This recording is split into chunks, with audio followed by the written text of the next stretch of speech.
Welcome to those who are with us in Paris in the auditorium, and of course welcome to all those who are joining us remotely.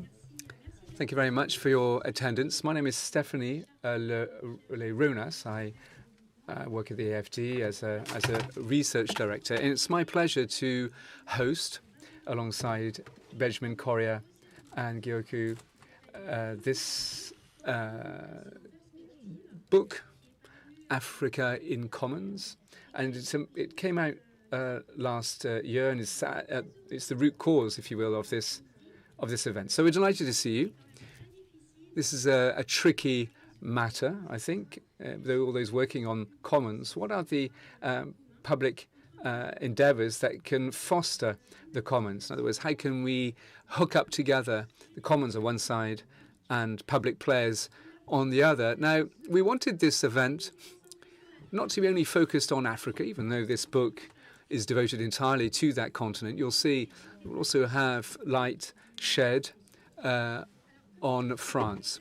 So I'm doing the introductory remarks, and so I'm responsible also for the housekeeping. So as you will appreciate, it's a very bold matter to address in 2.5 hours. So we'll do our utmost to take your questions, both from the auditorium and from those joining us remotely. For these latter, please pipe in your questions as time goes by, and we'll take them up as best we can. If we can't do that, the Q&A, please forgive us. It really depends on how loquacious we are in the auditorium. Now, just a reminder, this is video recorded, and it will be available on the AFD site after the fact. It's entirely in French, but we do have simultaneous interpretation. I'd like to thank them for the work that they're doing for the English speakers joining us. And before getting going, I'd like to pay a warm thanks to MCI France for the logistics. My thanks also goes to my colleagues, Delphine and Silvio. They've offered great support. Mr. Sardier also, who's helped us with the communication side. And John, my colleague, thanks to him for his contribution for the substance of our event. So I'll hand over to Carl in just a moment. He'll be giving the introductory remarks. He's just sitting to my right. He's our Deputy Executive Director for Innovation Strategy and Research. But before handing over to him, we wanted to show a brief film because it struck us as important, if you will, to lay the backdrop so that you can have top of mind one or two examples of African commons that feature in the book I showed a moment ago. And before we actually embark upon thinking proper and theory proper, I think we all need to know what backdrop this slots into. So perhaps if we can show the film. It goes quite quickly, so you have to keep up. Thanks very much. En Afrique, de plus en plus de ressources naturelles sont menacées. Les écarts de richesse se creusent et des démocraties sont mises en péril. Et pourtant, certains construisent de nouvelles manières de faire société. Citoyens, usagers ou habitants, beaucoup se mobilisent en commun pour gérer et maintenir des biens et ressources partagées, matériels ou immatériels, là où les marchés et les services publics ne sont pas suffisants, voire défaillants. Chaque jour en Afrique, les communs font la preuve de leur efficacité face aux défis contemporains. Et les pouvoirs publics peuvent les soutenir et les accompagner. Par exemple, un médicament sans brevet a pu être développé contre la maladie du sommeil en République démocratique du Congo grâce à la mise en commun du savoir scientifique impulsée par l'initiative Médicaments pour les maladies négligées. L'État congolais a favorisé le développement du projet en réglementant et en autorisant la réalisation des essais cliniques dans les hôpitaux locaux. Autre exemple, la plateforme numérique collaborative African Storybook propose plus de 4000 livres illustrés sous licence ouverte en 242 langues africaines. Le nombre d'utilisateurs grandit tous les jours et plusieurs institutions publiques collaborent aujourd'hui avec la plateforme en Afrique du Sud et au Kenya. Dakar, au Sénégal, a vu naître des coopératives d'habitat depuis les années 50. L'État a soutenu ces communs en mettant à disposition des parcelles et en offrant des avantages financiers permettant de répondre aux défis du logement dans cette capitale en croissance perpétuelle. Du foncier au numérique, du médical à l'agriculture et dans bien d'autres secteurs encore, les communs ont prouvé qu'agir autrement ouvrait de nouvelles perspectives. et qu'ils pouvaient participer à l'intérêt général aux côtés des acteurs publics. Alors, soutenons le potentiel des communs en Afrique.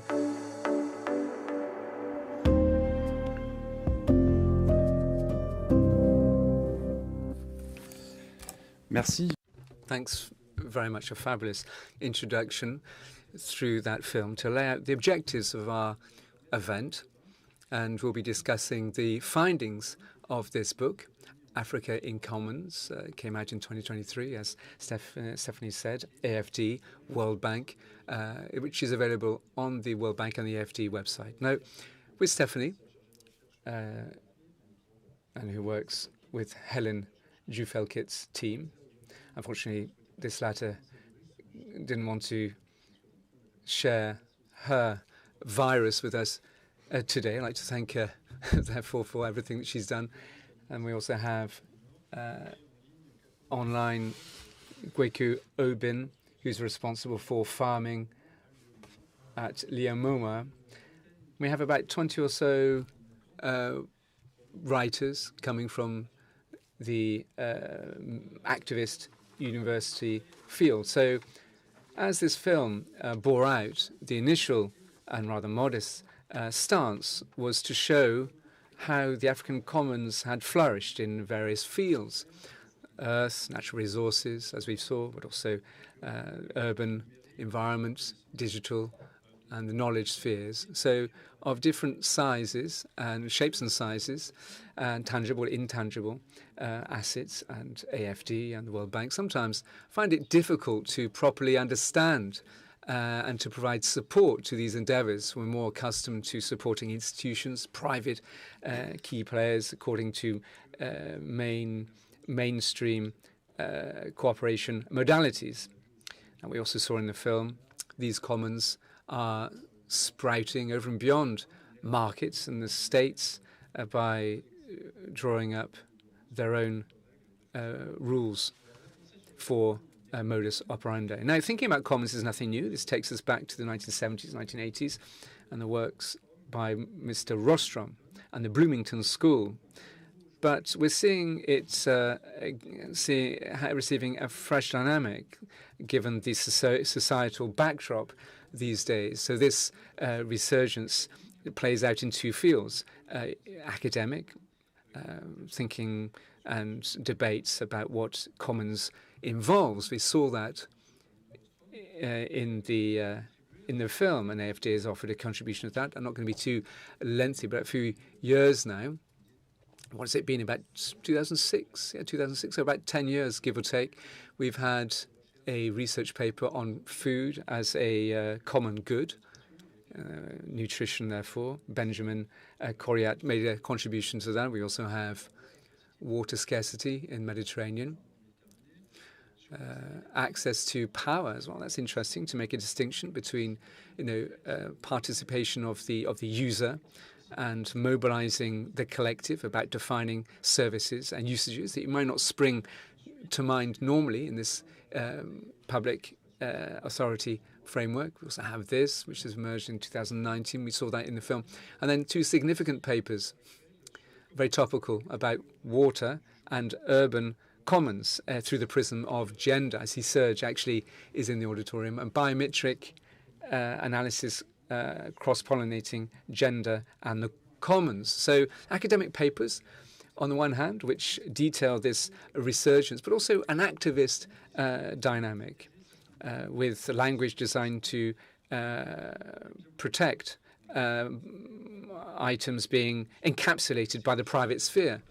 And common practices, once again, this was said in the introduction, to offer public services, where these latter are not enough. So the question that's put through the book is, to what extent and how can public communities and development players can address themselves to commons in Africa by looking at the societal, economic, political spheres without being prejudicial to them, in fact, trying to bring them to the fore. And this will be the point of our first roundtable. And then we'll be turning our minds to this, namely the opportunity.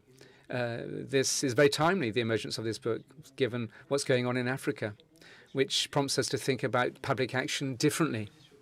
and the positioning of all key players, in particular those outside Africa, development players and financial sponsors. The World Bank opened a breach, if you will, in this type of thinking among financial sponsors in the World Development Report of 2016 on law and governance. Our second round table will broaden our discussions, think how the African Commons cross-pollinates with human rights, social rights, etc., etc. So, without further ado, I hope you have a fabulous, rich and rewarding discussion. Perhaps I can hand over to Stephanie as moderator. Thanks very much. Merci, Karl, pour cette. Thank you very much for the introductory remarks. Very exhaustive. So, let's start with our first round table. It'd be my pleasure to host it. So perhaps I can call our speakers so they can take up their seats on the stage. Benjamin Coriat, Geiko Obin and Sophie Salomon. We'll also be having Anne-Sophie Olmos, who'll be joining us remotely. I hope she's with us and properly hooked up. Anyway, as Carl was saying, this first round table is designed. I can see Anne-Sophie, there she is. Great. So it's really designed, as I was saying, to focus on potential hookups between the commons and public authorities in all their shapes and sizes, and also be thinking about why. I think it's worthwhile that public authorities, why would they be showing an interest in this, and in what circumstances would that be opportune? Is it feasible? Is it possible? Does it already exist? Are there arrangements, if you will, that are observable? We're basically trying to see, unpick that, to see this relationship between public players and commons. It's not straightforward, so it'd be interesting to see how that goes. So before hearing from our panelists, which struck us as valuable, once again, I mean, I'm launching all these films, of course, but anyway, it'd be nice, I think, to watch a second film. Now, this one is on a different format altogether, because we've asked a partner that some of you in the room will know very, very well, Mohamed Sidesieg. And this gentleman is a professor at the Gaston Berger St. Louis University. And in a short space of time, it's quite impactful, but he'll be telling us very succinctly why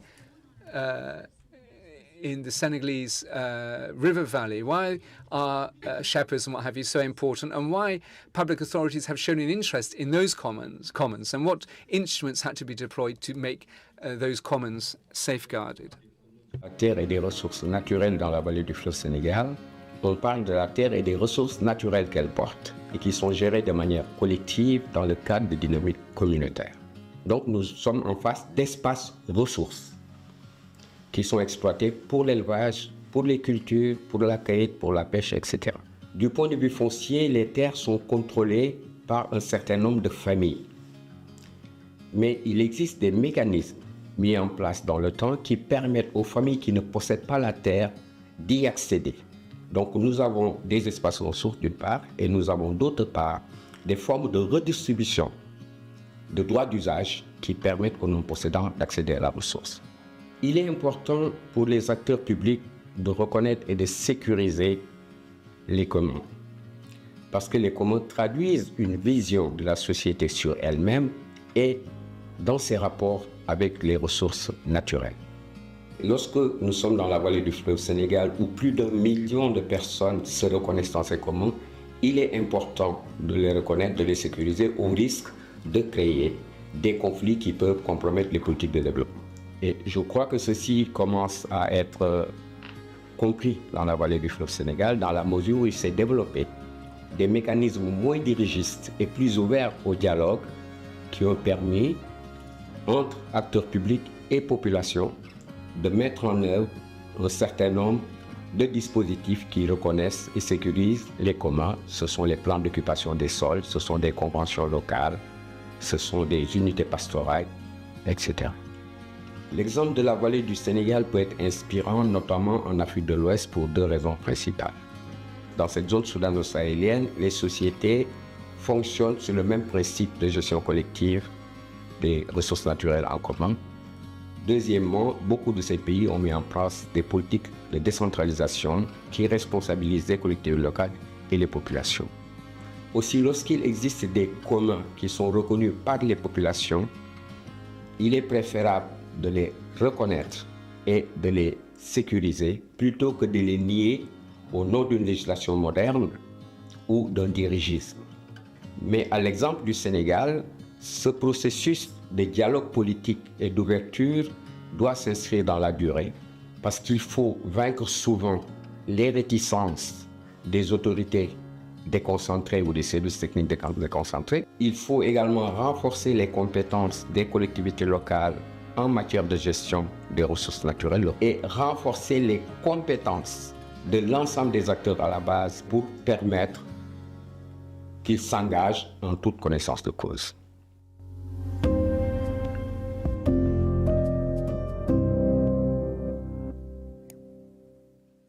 Très bien.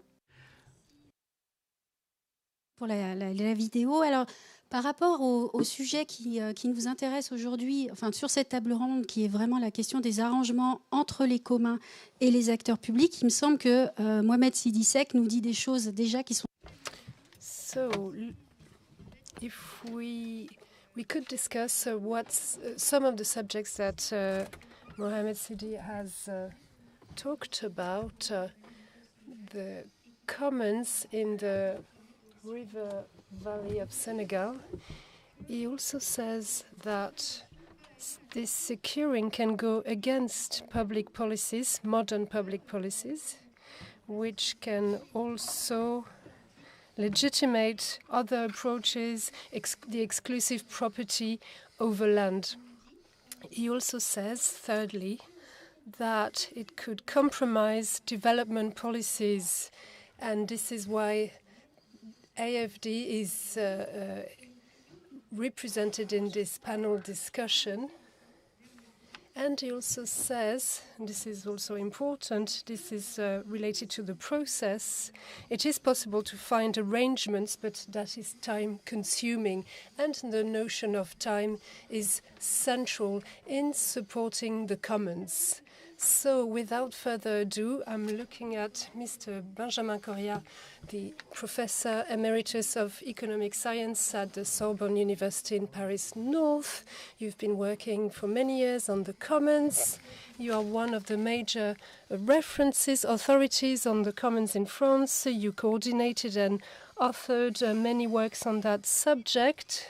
You've just created with colleagues an association, a non-profit called En Commun, in common, which main goal is to publish the first French-speaking journal dedicated to the commons.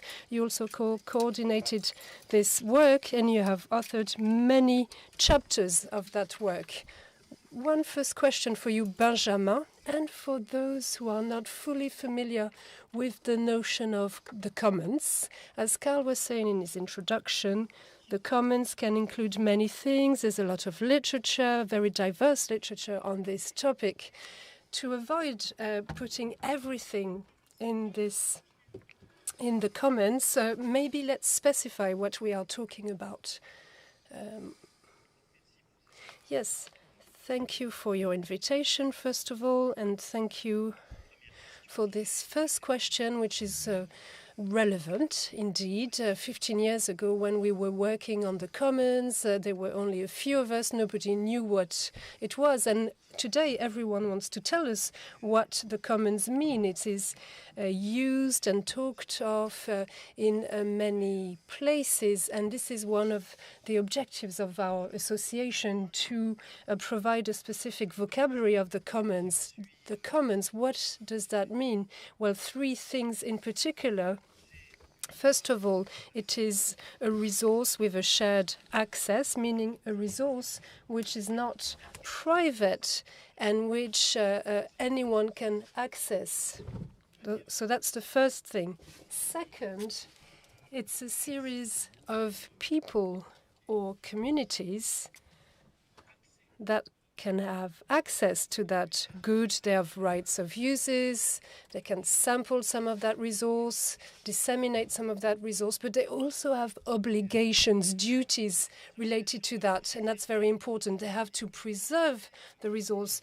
Having access to it doesn't mean that you can predate over that land or resource. You have a number of rules which allow for the reproduction of that resource. And second, you need a structure of governance, which is related to what I said previously, where you have to make sure that rights and obligations are abided by. There is no tragedy of the commons, let me say this. There is a tragedy of goods that are open and that are not preserved properly. So in a few words, the commons, a common good means a resource managed by a community to reassure the reproduction, joint reproduction of the community and that resource. So the issue of the commons is closely intertwined with that of ecology.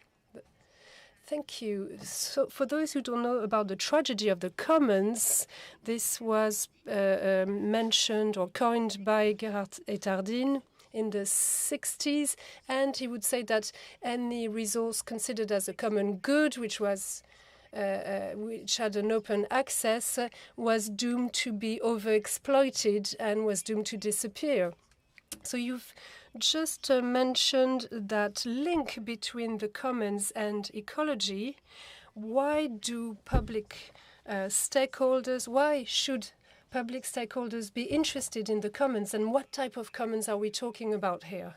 Well, I believe that if public authorities were well advised or well informed, and I think some of them are, they should be very much interested in the commons and they should promote them. Why? Well, because the commons, as we've just defined them, embody a societal and environmental value that is original, inherent, and at levels that are decentralized, where public authorities do not have the right tools.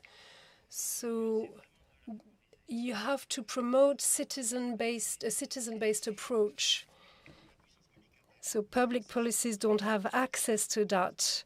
In some areas, it is when public policies are failing. This is the case in Africa. You have commons for water, you have commons for the access to culture, and so on. So this is another reason, if you have a failing public policy, to promote such initiatives which make possible an access to common goods, which is the mission of public authorities.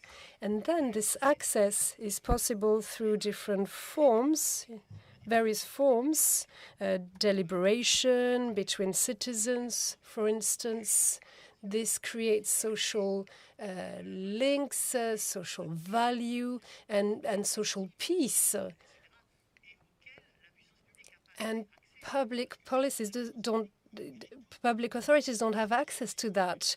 They might be benevolent, but it's a relationship of power we're talking about here. Whereas when we talk about the commons, it's a relationship of reciprocity. So the commons are a sort of a treasure trove, which should be a matter of concern for public authorities. But isn't it an idealistic view of the commons, on the commons facing difficult situations? How can is it possible to criticize the commons? Yes, obviously I'm talking about the commons as an ideal, but obviously the commons are also seats of confrontation where you have individuals with their own subjectivities. But they can solve these issues through deliberation, and that is very precious. Second, whatever the differences, and it's a good thing to have differences and to not agree on a number of issues.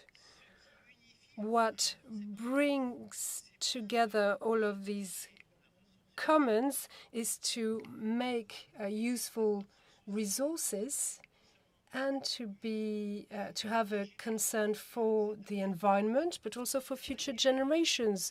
The way in which commoners manage their resource, it is for themselves, but also for future generations, for their progeny.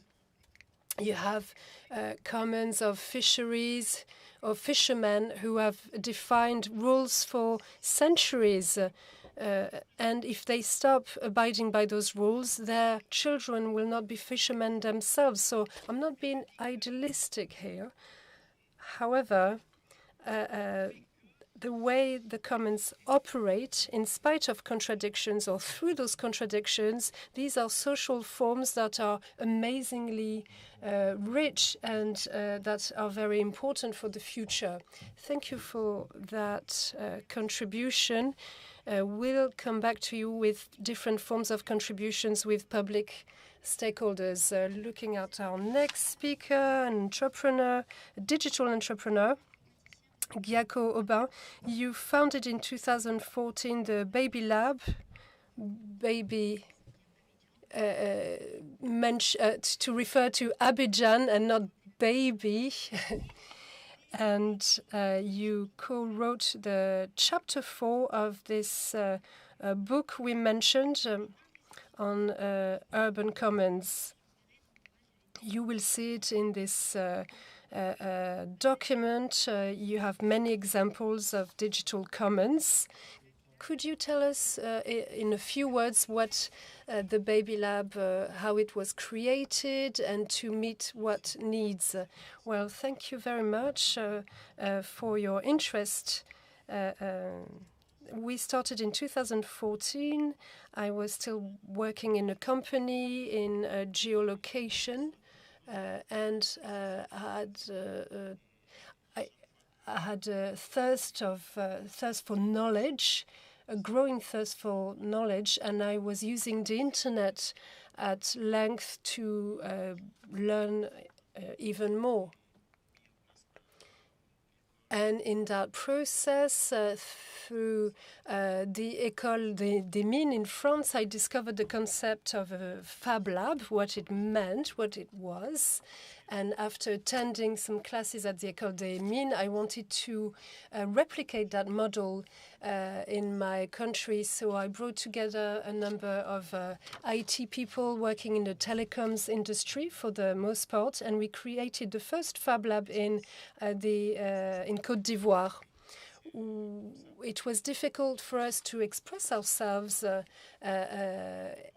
in the past.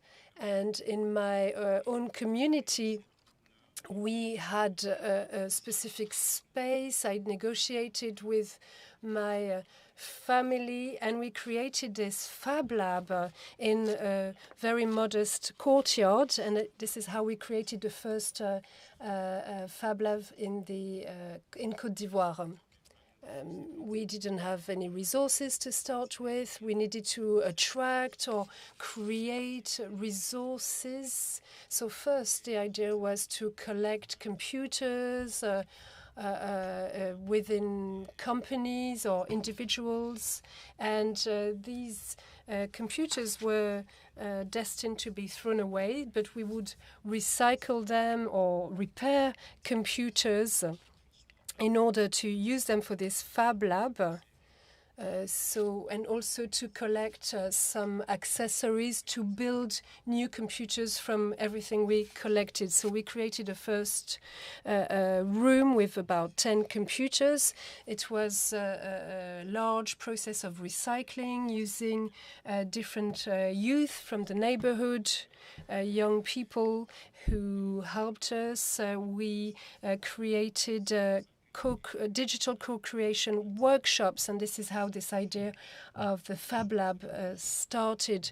Why the commune of Aboubou? It's one of the most underprivileged area in Côte d'Ivoire, and unfortunately for many years it has had in such a community so that the Fab Lab could contribute to changing the image of that community and to change those negative trends, and also to help the local youth to look at different types of careers in technology and science, for instance. Before a first round of financing, we worked on those issues. We participated in several programs on a national, anything that you may find in a typical Fab Lab. And one of the key lessons from that experience, the development or the birth of such a Fab Lab on the African continent, doesn't require the same methodology compared to a French or European context. We started without 3D printers, for instance. If you look at these ecosystems, you always have to start with such equipment. We didn't do it this way, but we were still our own Fab Lab, providing different workshops and courses. So this inspired many stakeholders in the community. And a space like the Baby Lab can bring a lot to society by meeting all of these issues that are related to the commons. And this brings me to the notion of the commons. How important is it to be recognized as a common good? Well, to start with, Fab Labs are places that put forward the idea of sharing, doing things together. The ethos is that of sharing my knowledge with others, to be inclusive, to include a lot of diversity in our actions and initiatives. So observed between authorities, relationship in the communities are ignoring them because relationships, the local authorities, trying to prevent it from existing fully. But we have descriptive, wasn't it? Can add resources that aren't necessarily only financial. They could be many other forms of resources that are made available locally. There could be schools. There could be a land which is made available for the commons. The danger that you pointed out, for example, of building joint objectives, I mean, it can work, but it also, it's a double-edged sword because it can lead into instrumentalization. I don't think we should sweep that under the carpet. So, if you will, there are shades of grey, aren't they? I mean, in some areas we have public interest collective bodies where the public authorities, in conjunction with the commons and these associations, can have certain targets of car sharing, let's say, or it could be maintaining public parks, cultural events and what have you. All right, but from the perspective of what could be described as ideal in the book, in the chapter that we co-wrote there, particularly the chapter 6 on the role of public authorities.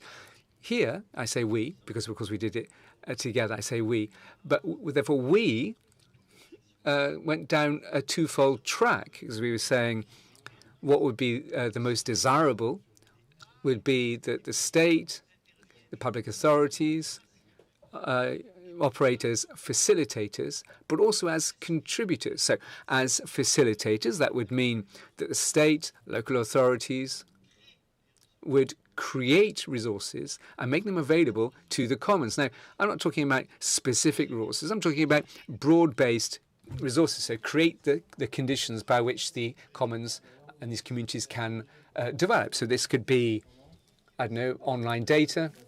It could be online mapping for people who do car sharing and what have you. It could be a whole gamut of different resources. Alston, for example, quotes the case of a public institute which was which deals with finding groundwater. And I can tell you that was extremely useful for farmers organizing themselves in sharing the water, because they knew where the groundwater was and its makeup, etc. So that was a facilitating role. It made possible for using water, in this case, collectively. Now, moving up in gear, if you will, is the contributing role. And here, this is where we enter into danger areas, because basically the state needs to contribute without being, without foisting on other people what it wants to do. I mean, the state is not seeking to manipulate or instrumentalize because it's making a contribution. Because if it does that, it will kill the commons, if you will, and it will kill the whole point of its contribution. Now, the state can act as a contributor by offering financial and non-financial resources, as it was said earlier on. I mean, I'll just give you one example because I think it's absolutely, highly illustrative, namely NAPLA. Now, initially, this involved artists occupying a building originally intended for farming. Initially, the municipality didn't like it, and then there was a negotiation, discussion, and then the Naples municipality said that this building that was occupied by these artists would then become a commons area, if you will, of the city of Naples. So that building was made available, therefore, subsequently, to the commoners, and provided safety and security, made sure it is safe, offered maintenance without any counterparty, if you will. So, in other words, well, obviously the artists helped upkeep the artistic activities in that building. I can tell you, having been there, what's going on there and the cultural life in that area is fabulous. It's very different to what could be possibly scheduled or instituted by a public institution. Thanks very much, Benjamin. So, as promised, at the beginning of this event, that we would be travelling around a bit. So we're moving from Africa now back into Europe, because you have analysed many commons in France and more broadly within Europe. Now, very quickly, you brushed upon the matter of risks. So can you please tell us what categories of risks that may exist?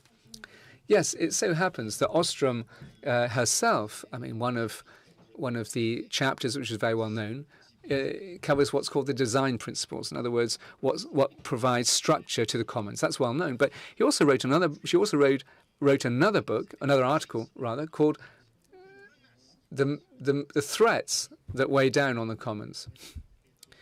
And she names three specifically, and you'll see what she means. The leading one is corruption.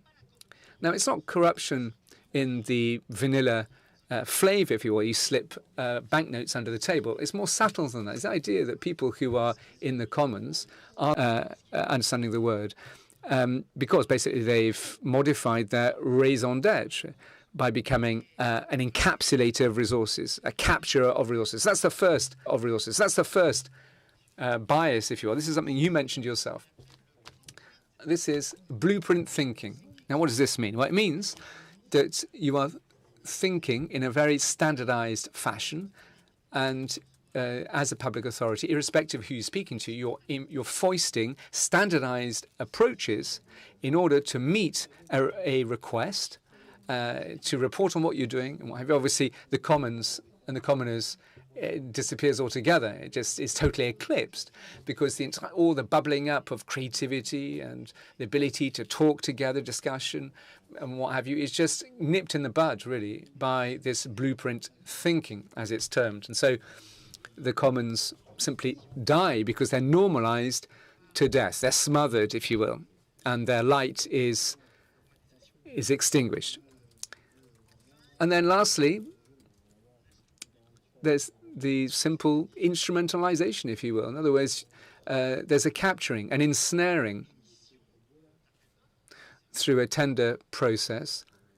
So it's not the commoners that are there to pick up on that tender bid. No, it's the state, if you will, that is totally taking over this citizen-based endeavour. Now, I won't get bogged down in the finer detail, but a number of things that you can see currently is that there are job specs or tender requests that are dozens of pages long, and the commoners will find it difficult finding their way through all these reams of red tape. And so by doing this, by getting involved in the process, then they become cogs and wheels in the bureaucratic process. And so obviously they're become very aloof from their initial starting point, commoner starting point. Okay, thanks very much. We're talking about Africa. Africa, of course, offers a different context. Perhaps we can add a fourth risk, which is linked to the African context, namely state responsibility, which is foisted on the shoulders of the commoners. And that is a very significant risk. Perhaps if I can just butt in here. In the UK, we saw this in a number of local authorities divested themselves of their educative responsibilities, particularly in the primary schools, to hand them over to so-called citizen-based collective approaches. And the state, therefore, simply no longer made sure that there'd be equal access to primary school teaching. And these associations that took on that mandate, when they could take it on, obviously introduced a bias of inequality, just to pick up what you were saying. All right, so we're hearing from somebody who's very much involved as a commoner. We've heard from a researcher, as you can see, very much committed to promote, as an activist, the commoners. So that we can go so far as to say that. Perhaps now we can hear from other key partners in this process, public authorities and development players. And perhaps I can turn to Anne-Sophie Olmos, who comes to us online. Thanks very much for joining us this afternoon. You are an elected official in the Grenoble municipality. You have 70,000 inhabitants in Grenoble. Set me right if I've got that wrong. At the foot of the French Alps, for those who are unfamiliar with French geography. You're also vice chairman of the water cycle, and you launched, and this is very interesting, in 2018, you launched a joint assignment, joint mission in conjunction with the Citizen Collective University to promote what you call the co-administration process in cities. So we're very interested in your perspective as a public authority, if you will, in relation to the commoners. How do you feel that it was important to set up your approach with commoners-oriented approach within your municipality? Thank you very much. I'm delighted to be with you. I lost the connection at one point, so I missed one or two things. So hopefully I won't put my foot wrong. But anyway, what happened with Grenoble?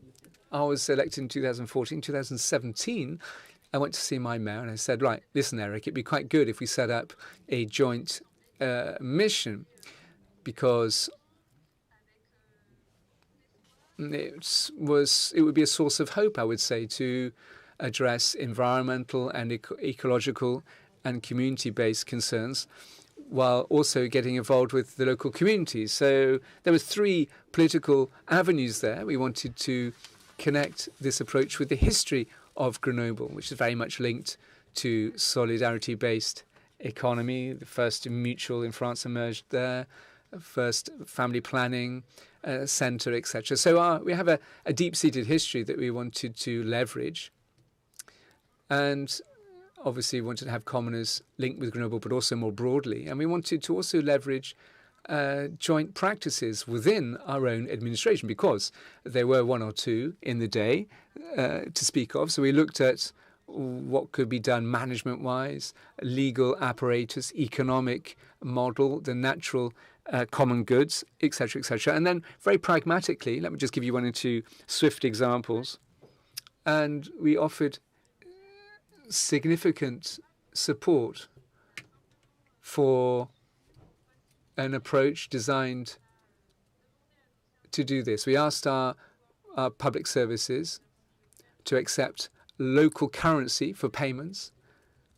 So some of the benefits were offered in local currency, and also the remuneration of local officials.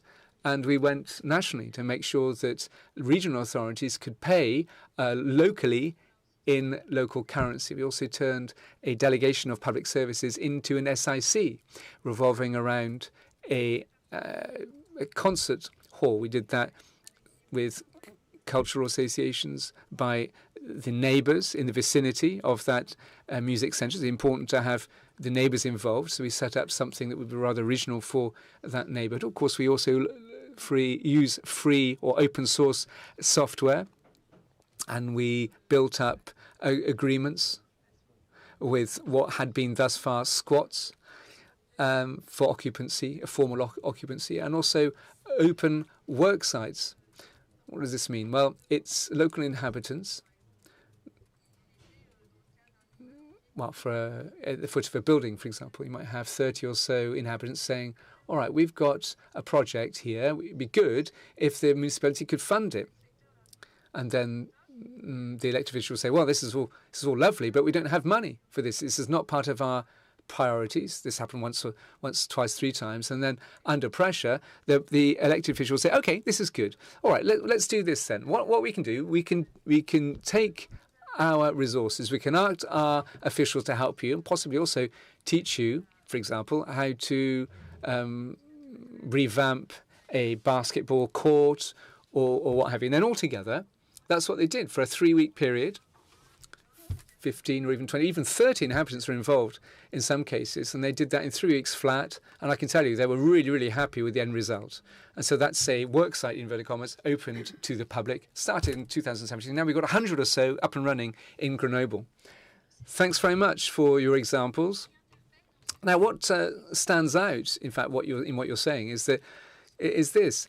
What's the difference between that approach or that perspective with an approach which would be a citizen-based contribution that would be more mainstream, because where all you're doing is getting citizen input to public decision making? Yeah, that's a good question. Thanks very much. It's a very important question.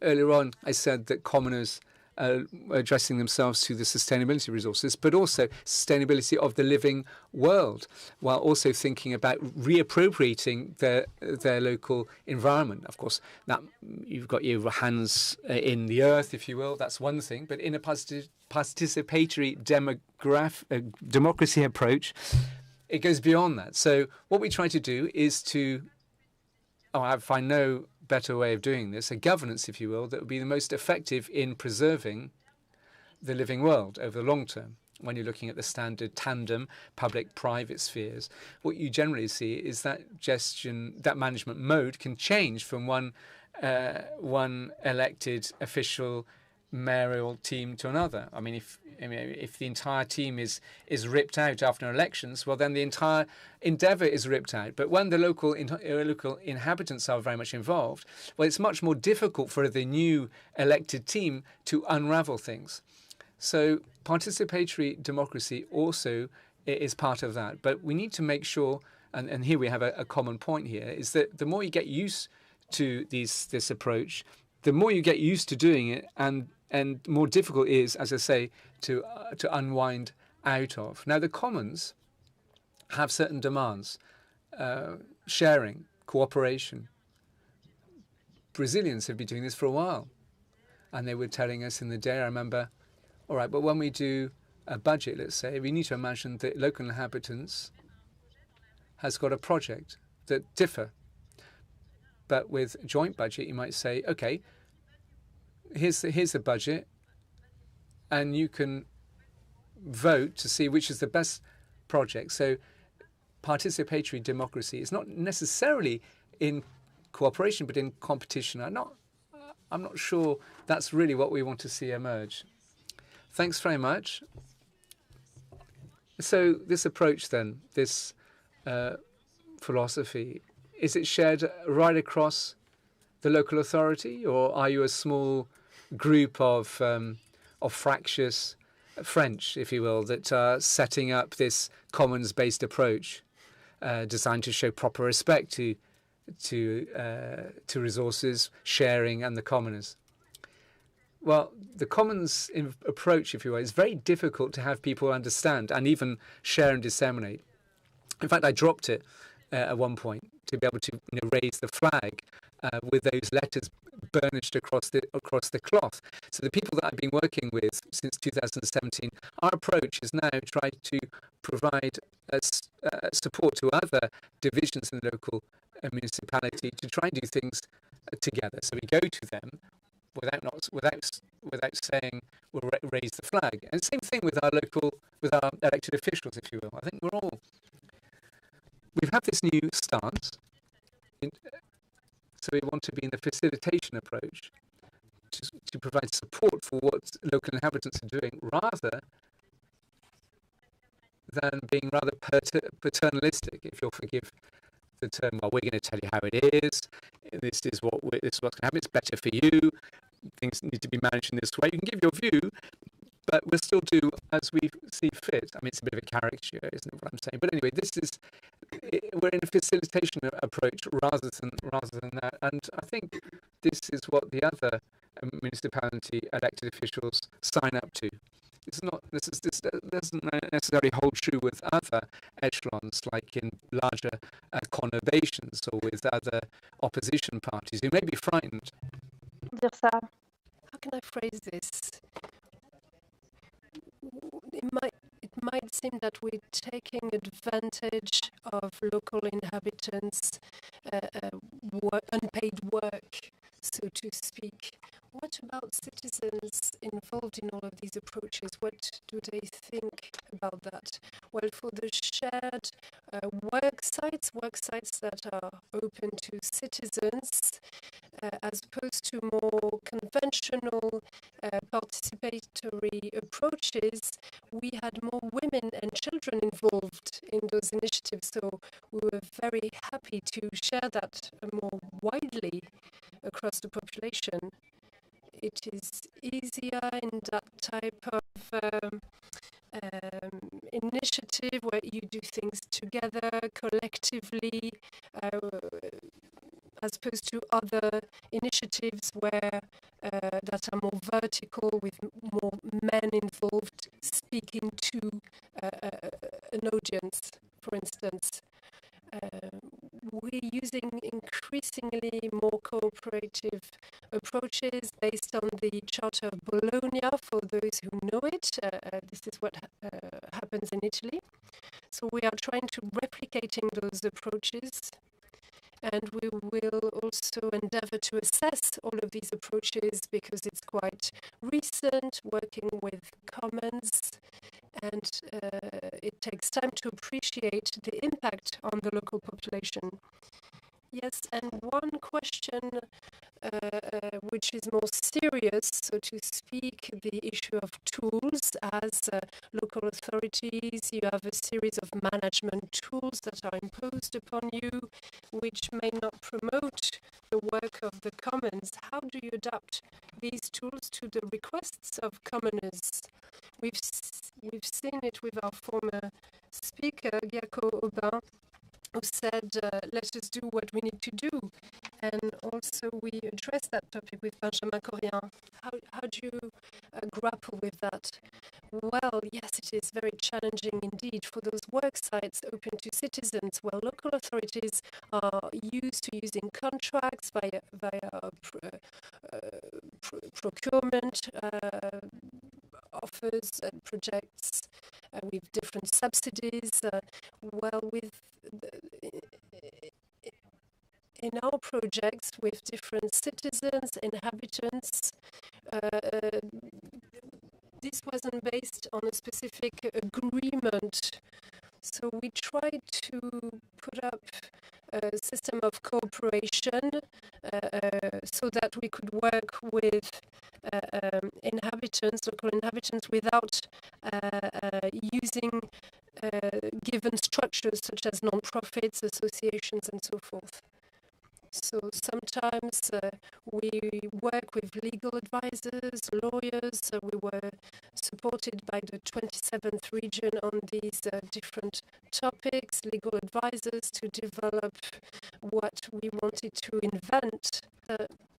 But as time goes by, we see more legal framework being imposed upon us. The administrative courts tell us that we have to operate this in such and such way, so sometimes it's more difficult to implement. But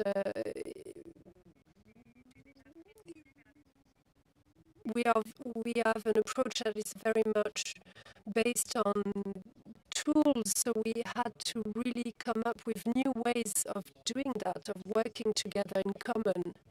Yes, I know it is a very serious topic, but which illustrates the difficulties of public authorities when they support the commons without hindering their work.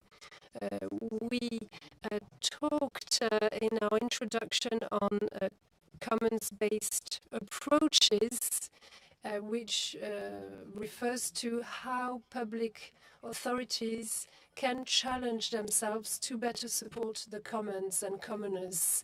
And this opens up a whole series of questions within institutions themselves. So perhaps on this very topic, I will ask Sophie Salomon to take the floor. You work within AFD, you worked in several operational positions. Since 2021, you have been the Deputy Director of the Diagnostic Department, the Department of Research. In brief, you are very much interested in the commons. You directed the internal expertise on the commons, which was set up since 2019, and you co-authored the last chapter of the book we mentioned in our introduction, a commons-based approach for donors, directed to daughters. The motto of AFD for many years has been a world in common. After hearing all of these different contributions, people involved in the commons and public authorities, how can the support of African commons question the action of donors such as AFD? Well, it is more than a challenge in a way. It shakes us up, so to speak, and it destabilizes the way we work. Benjamin Correa and Guy Cobin have mentioned a number of difficulties that we come up with, the tools we can use, and these are topics which very much resonate with donors and questions our role. And why is this? Because the very heart of our work is to be involved in a development project which has a very linear approach. You have a conversation with different stakeholders. They talk about their purpose. We ask them to define goals. What should they set up to reach those goals? They should have a number of indicators. This is based on a schedule for completing those goals with different installments coming up and attached to the different. You make an assessment, you look at the past, and you ask yourself whether you delivered on your promises, which were made a few years before. So looking at the videos or the different contributions today, the processes are based on a trial approach, and sometimes it's hard to get the both of best worlds. If you look at commoners who want to get funding, we ask them for their goals, what they want to deliver. You may have someone who's very surprised, or someone who will say, well, we cannot work together, quite simply. So we're trying to avoid that type of relationship, and we want both worlds to work together hand in hand. And based on our motto, World in Common, what does it mean in terms of change for AFD, in terms of our positioning and the tools we used? Well, yes, we need to to look at this with the same prism, with three main goals: to support existing commons, which is quite a task, and then creating the conditions to allow projects to emerge, projects that are based on commons, and third, to work together in common using deliberative processes. And in order to do this, it's very difficult because we're not very much equipped. But there are a number of experiments which help us to move forward. If we look at the positioning, first of all, to change our attitudes and also to lead a reflection on the tools we should develop, which is a very important question when you're trying to be successful. So to leave sufficient room, ample room for those commons, first of all, you should not try to rush towards conventional, institutional processes. You need to look at existing commons around a specific sustainable development practice that you want to develop through a project. So first of all, looking at what already exists. Second, how to include those commons in your project, if it is feasible, or at least to preserve them through the implementation of a specific project. So that's the first reflex. Second, you should not necessarily try to replicate commons projects, such as we do when we want to replicate successful projects. As donors, this is what we tend to do, but you should rather focus on other rationales to put in common different commons and to cross-pollinate the different approaches that are developed. And third, you may look at the donor in a different position, a sort of on-board stakeholder. What does this mean? To accept that you are very part in the emergence of the project, a given project. So you have goals, constraints as a donor, and this creates a momentum for collaboration, deliberation. It creates spaces for dialogue, co-construction, which promote working together, working in common. And this might facilitate the support of different initiatives which may transform themselves into commons.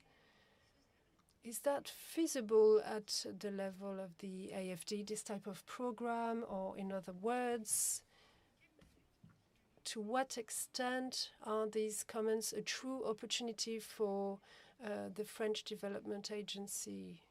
Well, we have tested a number of things through the pastoral commons, which were mentioned in the video in the Senegal River Valley. A guide was developed to help donors with methodologies, different tools. So we have concrete examples of this. We've worked also on the issue of the access to power, rural electrification issues, looking at the possibility for collectives of users to empower themselves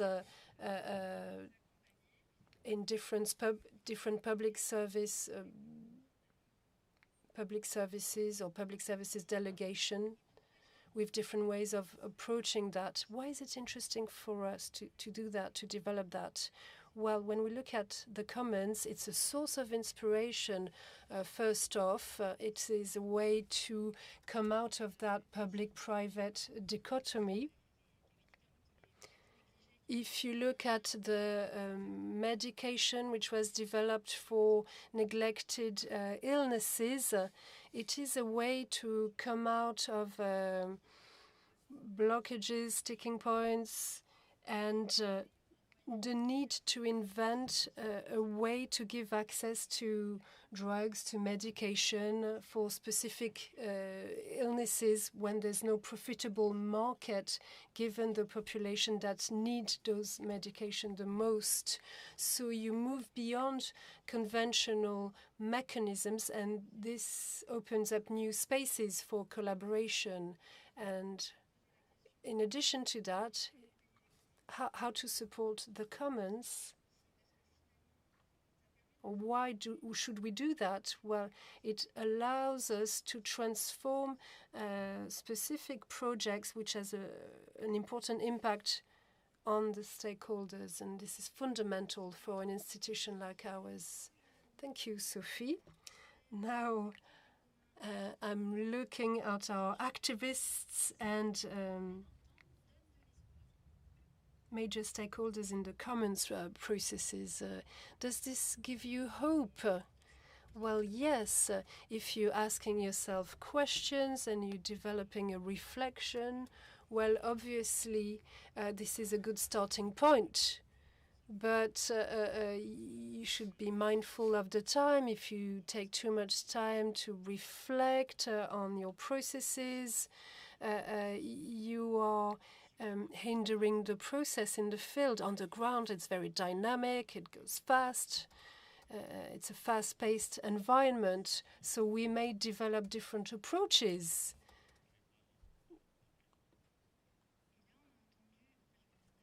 And before giving the floor to Mr. Correa, we heard the testimony of a donor, of a French authority. Can we develop that reflection further? Yes, we need to raise the awareness of public stakeholders. They don't know much, for some of them, about the commons, about that type of project. And based on my experience, sometimes they've never been part in such projects. So we really need to raise their awareness on the added value of the commons for society and for innovation as well. If they know more about what we do, and if we have regular contacts with them, this might prove very useful. Well, I will be honest and straightforward, as I am wont to be, and I would say yes, and a big yes. It gives me a lot of hope. I'm no spring chicken. I know the situation in France. We know the situation in Western Africa, and it is quite disastrous. But institutions such as AFD, the city of Grenoble, with its history and relevance, if they are asking themselves those questions with such finesse and with such honesty, well, this is a big step ahead. I've been working on the Commons for 15 years, and we were perhaps 20 at the onset, at the beginning, and we've come a long way. Obviously, I am aware of all the problems we're struggling with, but I see how these issues, problems are addressed in a very serious manner, and I've said it again and again. And I believe that the chapter concerning donors on the work you are highlighting today is remarkable. There's a real challenging way to look at how we're thinking about the commons, and obviously there's a lot of work to do still, but you should be aware of the fact that something is happening. Truly, 15 days ago, I was invited in Clermont-Ferrand by a business school to talk about making business in common.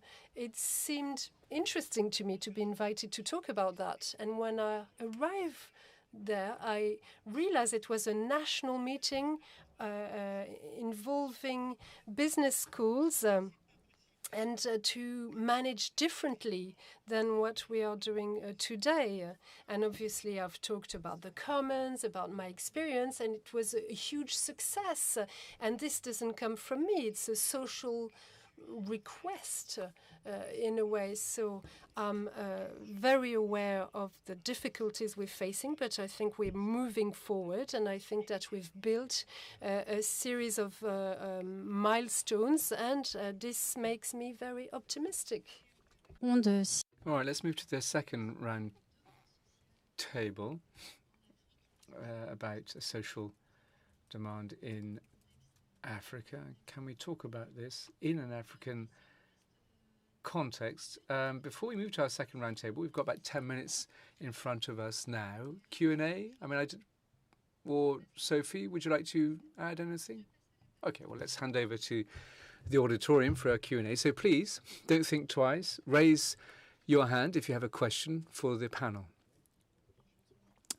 Good afternoon. Marlène Fabien Esola Etoman. I'm a legal officer by training, legal advisor for about a month or so in Gabon in Africa. But I come from that country.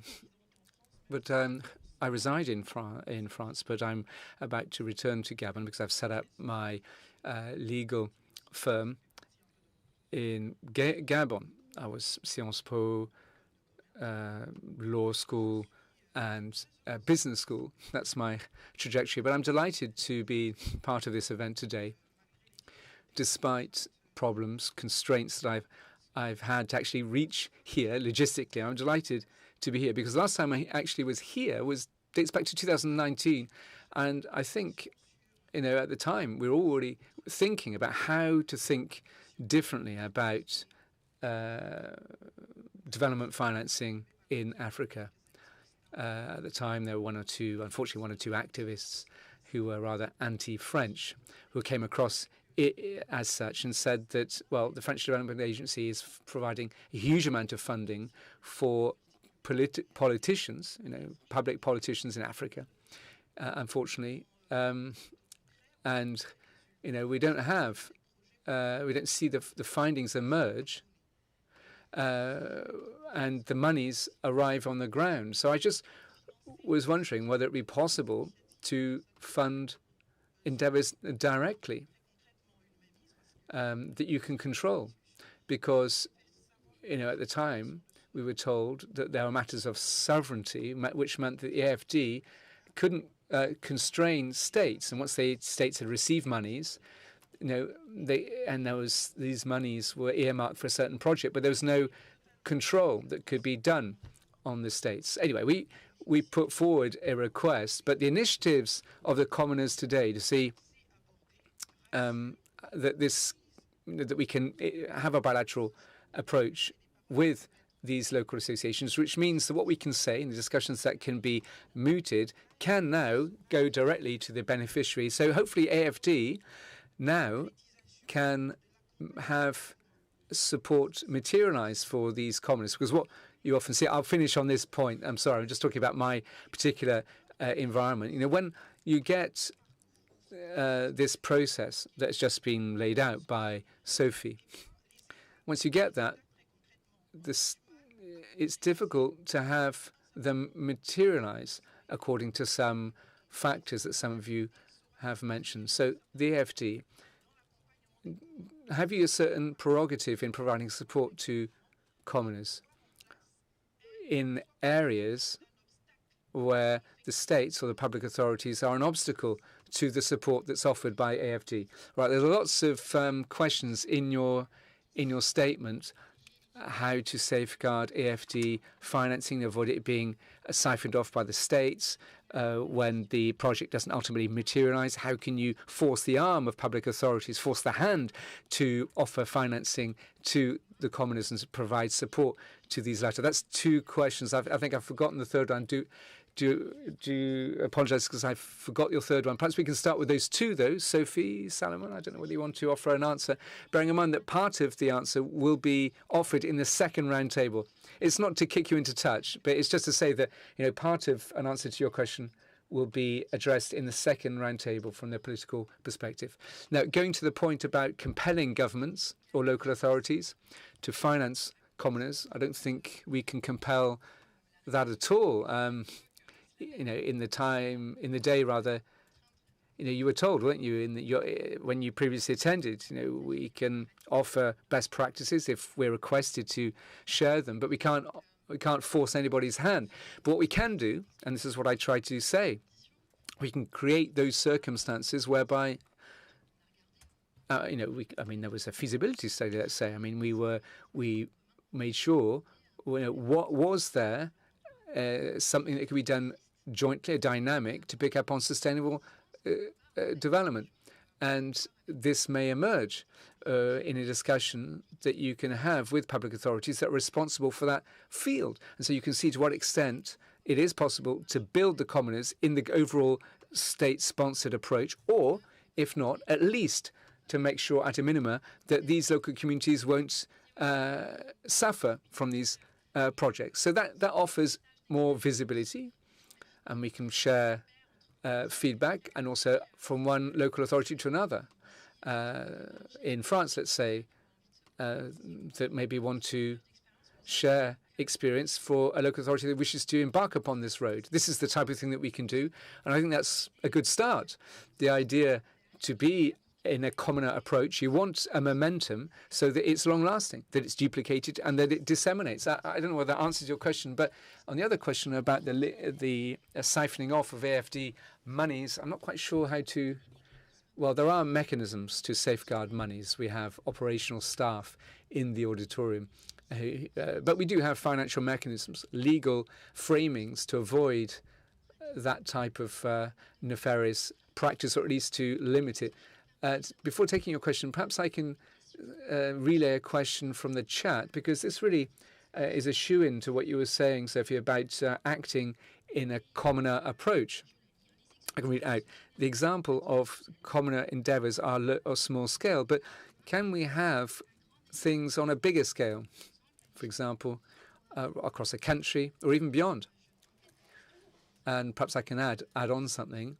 What's the role, therefore, of public authorities in that realm? It's very different to local authority as opposed to a nationwide commoner approach.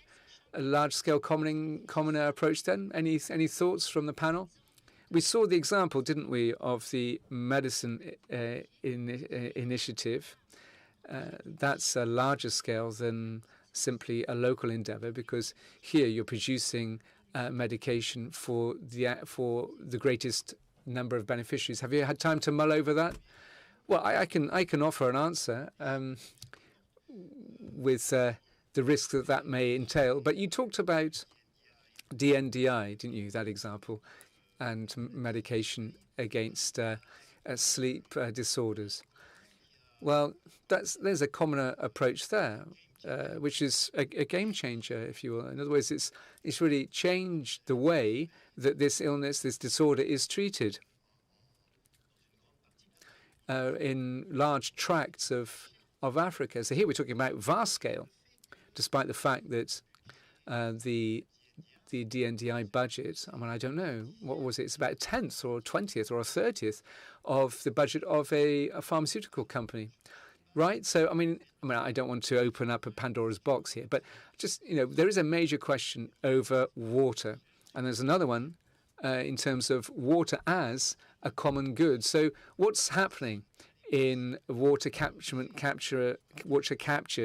and make sure that it's going to be a common good? I'm not want to deprive the farmers. Just want to make sure that water is a shared common resource. And we're full front and center in there. It's very highly topical. There are people very much mobilized and involved, and there's everything that you need. So we can talk about that. Yeah. All right. We're very short for time now. Perhaps I'll take two further questions for the auditorium. Try to keep your comments short and succinct.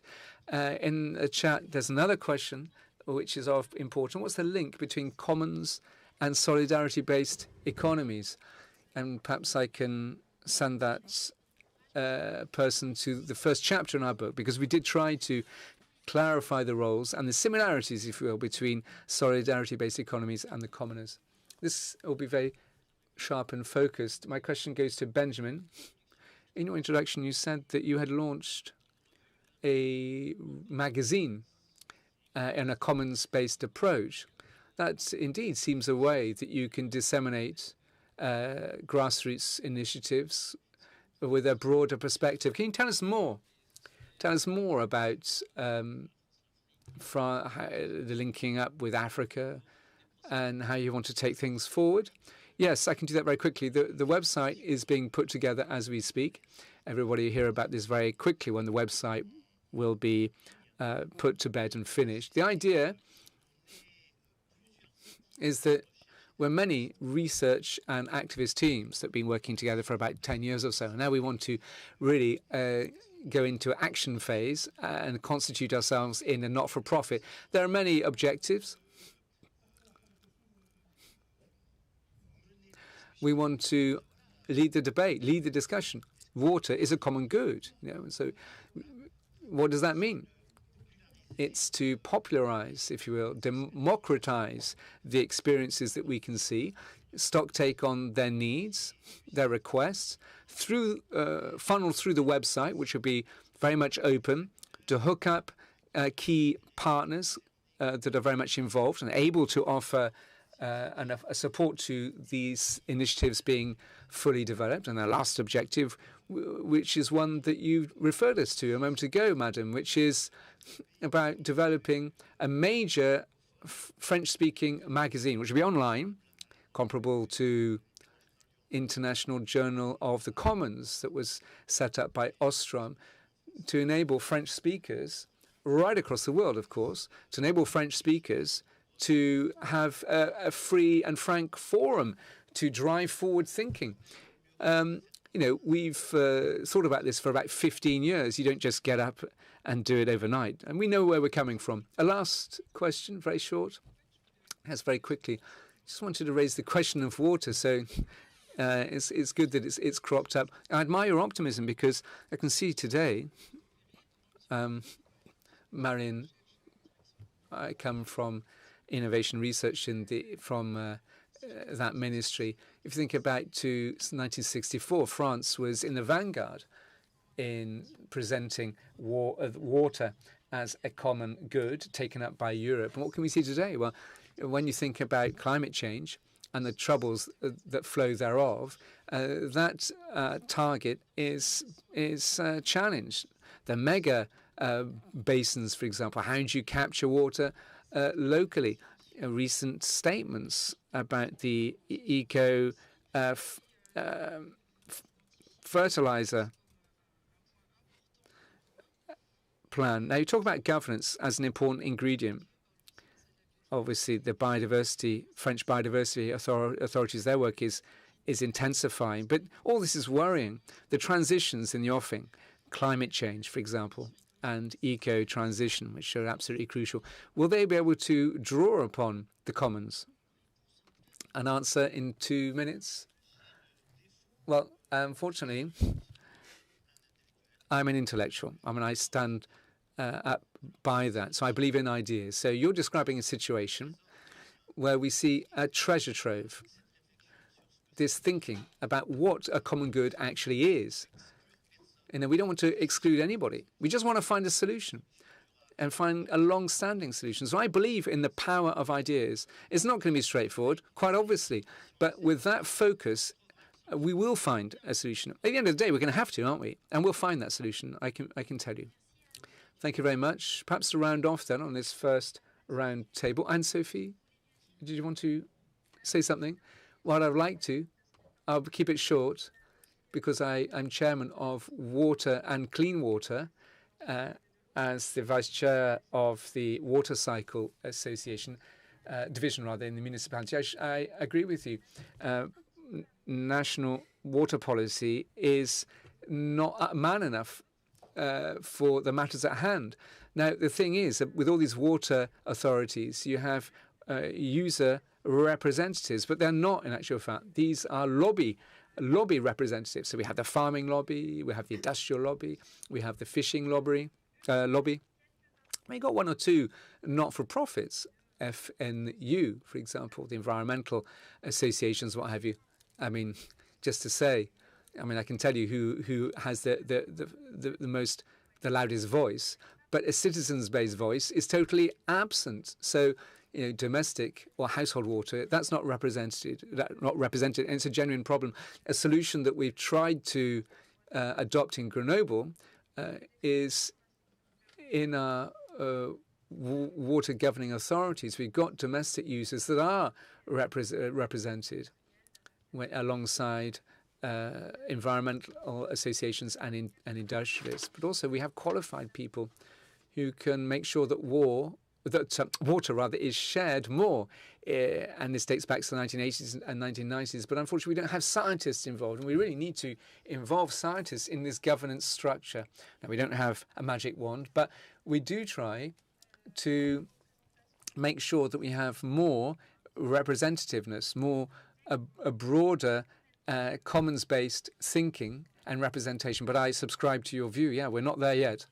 Thanks very much, Sophie. And Sophie, thanks very much for a silver lining, if I can put it that way, for our last roundtable comment. So, as we've all appreciated, the panelists that have tried to get across to us that there's a multiplicity of commons that are emerging that do lots of things, and it's not just pie in the sky. We can say that public authorities, in the broadest sense of the word, should show an interest in this by imagining some sort of arrangement, if you will, that is not prejudicial to the commoners, that this is possible, it's feasible. But it does mean that the developmental players and governmental players need to think about their view of a given area and development matters more broadly. This is what we've called the approach which is commoners led. Now, we've seen, haven't we, in the water example,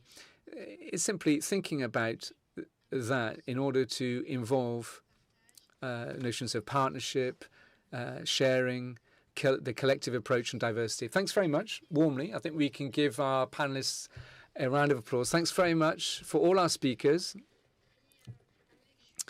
And we've got a 5-minute window, I think. We're lagging behind a little bit. So perhaps we move to our second roundtable, which will be having as its focus very much on Africa, with a more political flavour to it, thinking about what's specific to African states. And perhaps I can hand over to Thomas Melonio, who will be hosting this second roundtable. He's an economist, executive director of innovation strategy and research at AFD since 2018. And prior to that, he was an African advisor to the French presidency. And he has offered a postface in this book. Now, we have Taneli Boni, we have Mamadou Gazibo, and I'm not sure whether we have Achille Mbembe coming to us remotely. I don't think he's connected, but we had to reshuffle things last minute for the makeup of our roundtable. Thanks very much, Stephanie.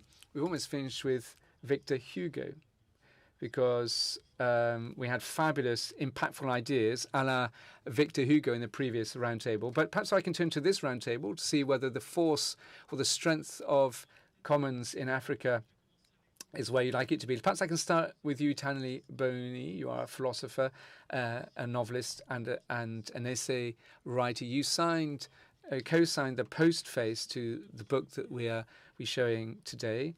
You also won a major award. I'm delighted to see you that you have received said award. Now, your postface is interesting because you go over a number of points. The first, possibly to offer to frame our debate. It's true that there's nothing new with the commoners in Africa. There have been commoner practices even before they were theorized, even before this really came to the fore. Commoners in Africa, particularly the linkage between the state of democracy and the potential that these commoners show. That's the first point perhaps we look at before turning our minds to the finer detail of that. But Taneli Boni, perhaps you can tell us why you joined this project. Why did the commons interest you initially, and why now? And why is the question being framed differently as compared to prior, during, or post-colonial phase? Tell us. Thank you first and foremost. Thanks very much to the AFD for inviting me to offer a contribution to this area, for inviting me to be part of this panel discussion. I must say that, how can I put it? But it's been by circuitous route that I've come to address myself to this matter. Because if you look at my work thus far, philosophy, first start, I mean, that's where I hail from. I'm a philosopher by training. And even worse, I would say, if I can put it that way, my doctoral thesis. And my thesis was on ancient philosophies. I can tell you that bears no link whatsoever either with Africa or, well, that was my introduction was prerogative. Well, that's right, exactly. But little by little, I reflected on this issue, and I said to myself, I cannot be an African coming from the Côte d'Ivoire and not look around me. And this is also the task of a philosopher, the mission of a philosopher. And I've always tried to do that, but that's not all. I also write literary texts, let's say, and in these literary texts, I was very attentive to what Mr. Aubin said earlier. I remember that 30 years ago, or perhaps less than 30 years ago, I published a book which was entitled The Workshop of Geniuses. And this goes back to what he was saying. Today we're talking about a digital world, but in my book, it was destined for teenagers, and I was talking about moving from black and white television to color TV. And young people were able to repair TV sets that were about to be thrown away. They were not adults, they were children collecting those old TVs and making them new, just as new. So I looked at this topic of the commons through different paths. I worked on human dignity. I also worked on the issue of solidarity, the notion of solidarity. And it is also very much present in my text, my postface, or afterward. And when Stephanie asked me to contribute, I wondered what I could say. And I realized that I could take part as a philosopher. I should be able to address all issues in a philosophical manner. So I went through this detour, bypassing the issue. So to say, first of all, that I am not an expert of today's topic, I still have something to say about it and something to write about it, since I know very well that I have something to say about what goes on in Africa, on inhabiting Africa. And this is one of the issues that are of great interest to me. How do we inhabit Africa today? How do we inhabit this land which is common to us? And what can we do together? And at this level, I can be part of today's conversation. Thank you very much, Daniela. In the previous panel discussion, we were talking about the commons and how they are different from participatory democracy, and how to inhabit, how to experience, manage resources with a specific goal, with central processes. So perhaps I will ask Mamoudou Gazibo a specific question. You are a professor in Canada. You've defined the political institutions of your country through your academic position, but also in your different roles in Africa. I want you to comment on what Daniela has just said, but also on specific positionings that may be in competition between the states, the public authorities, and the commons. To what extent do we need common processes when we see that public authorities have a vocation to manage those common project areas? When can well, there are different moments when the state can be disappointing. Same for local authorities. How do you see the commons today in Africa as a result of new issues, water management, natural resources management? Perhaps it is both. A relationship which is difficult between citizens, local populations, and the state. So we see that the commons, the issue of the commons, is very much related to resources, natural resources, digital resources, but also the relationship with institutions. How would you qualify that in Africa to start with? You also authored the chapter 6, which was referred to earlier. I forgot to mention. So many questions to you, but you may choose how to answer that. Well, first of all, I would like to thank you for inviting me, Stephanie, in particular. We are in a similar situation. Earlier, she was saying, what can I say? In fact, I was counting on her because I haven't worked directly on the commons. I've worked on other issues, on the state, the institutions, democratic questions, democratic regimes. But when this, I agree with what has been said. The issue of the commons is not a recent one in history or in debates. If you think of Aristotle, there is something in common. There's the idea that what we have in common tends to be neglected. So today we are revisiting these ideas of the commons. And if you look at recent African history or African history in general, from a historical point of view, what we see is that our modes of organization were wide-ranging, with very bureaucratic regimes, but also societies which worked in common.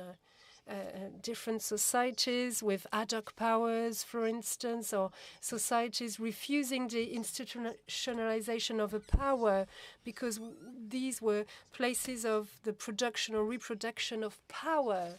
So this is a different history. And today, from my opinion, why are the commons essential? Well, we would need to look at the history of the African state.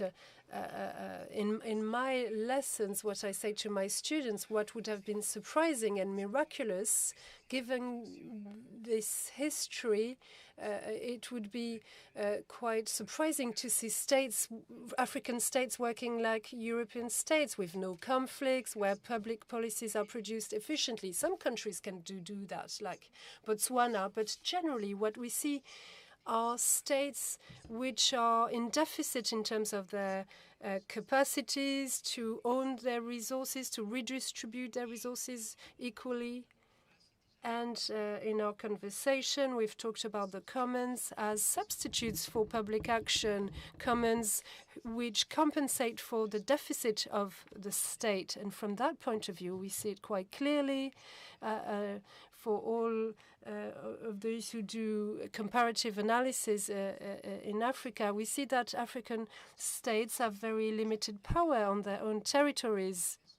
You see very often when you go on the ground that the management of these resources is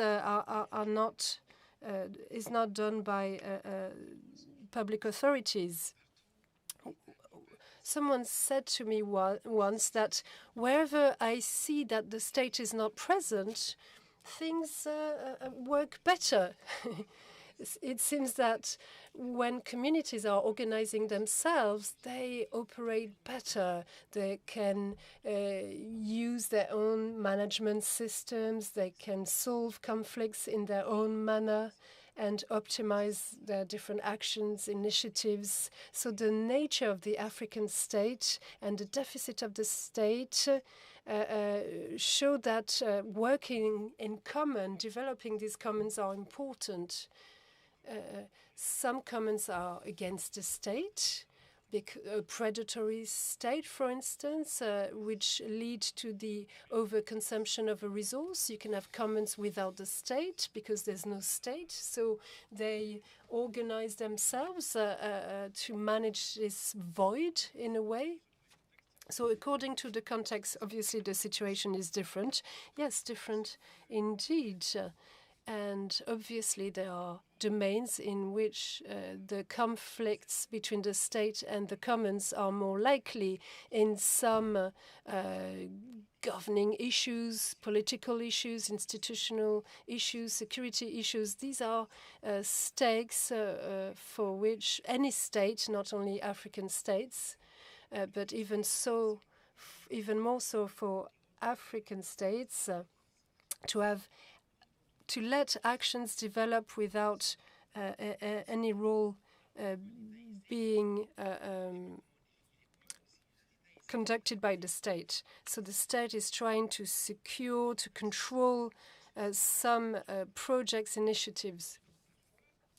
But sometimes I was talking to a student who was working not on the commons specifically, but in a way it's very much related, how single mothers are looked after by the state in Morocco. And this is complicated because the state doesn't want to look at this situation, and to have a voluntary approach in that sector, in that area, is an issue. But if you don't do anything, it is also a problem. So oftentimes, organizations, non-profits that could be considered as commons support those people, those single mothers, for instance, for that particular case. So sometimes the state is okay with supporting the commons or with ignoring them. It depends on the situation. But for any state, I think, it is complicated to leave more room to the commons. Isn't it the same when you are, whether you are in an autocratic state or non-autocratic state, democratic state? There's a sort of decision process that unfolds in a commons project.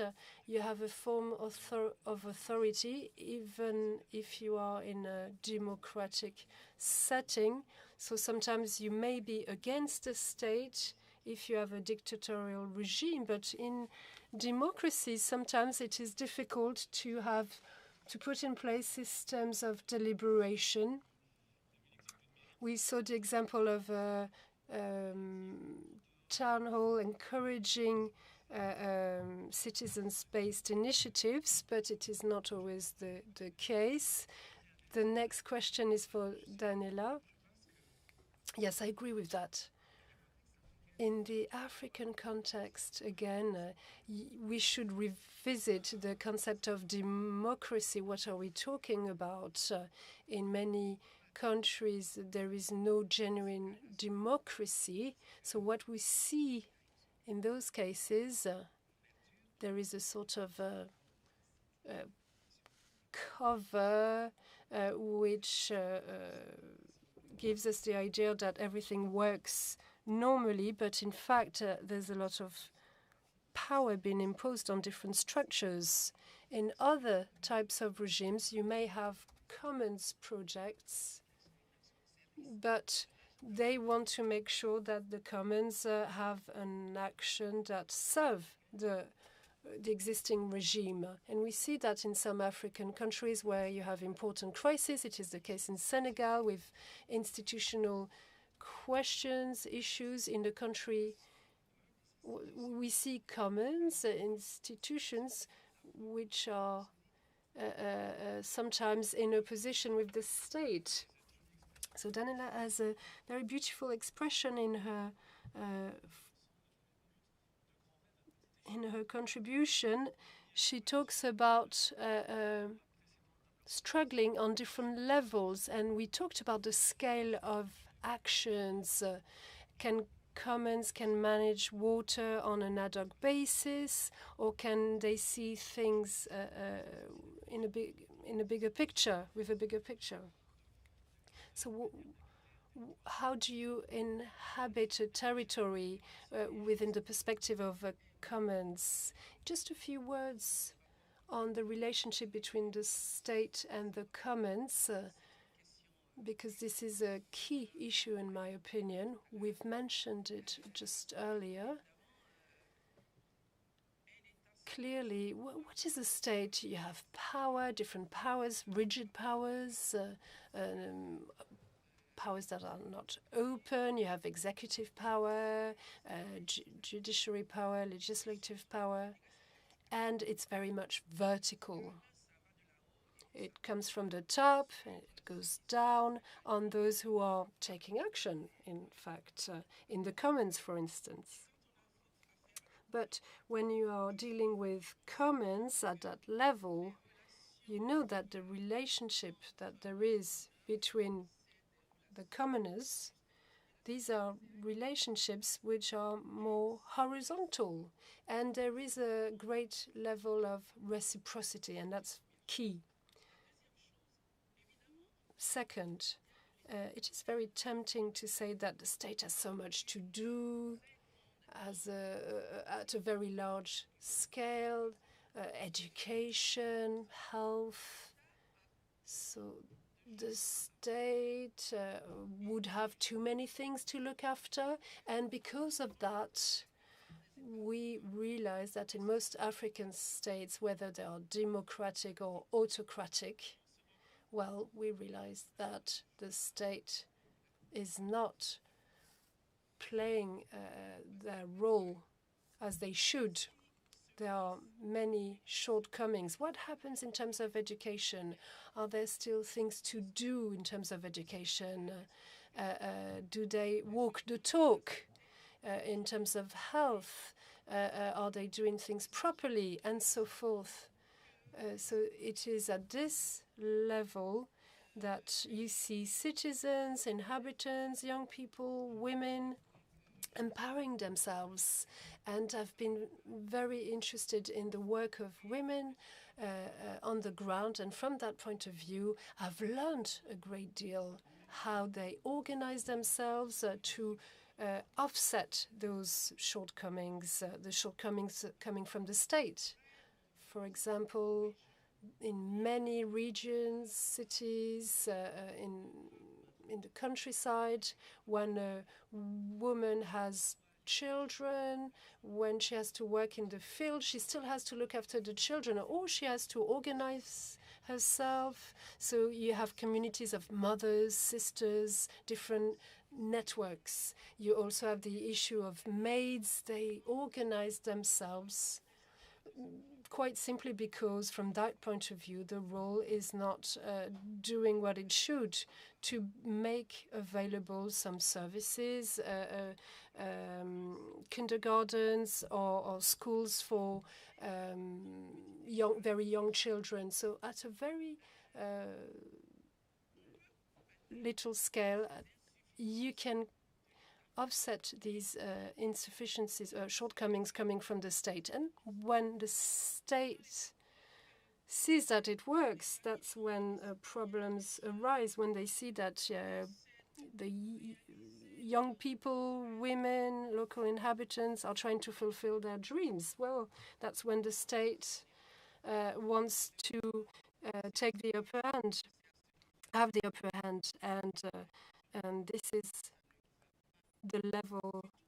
This is when it shows that it's not working as it should, because it's not the same modus operandi. But that's it for now.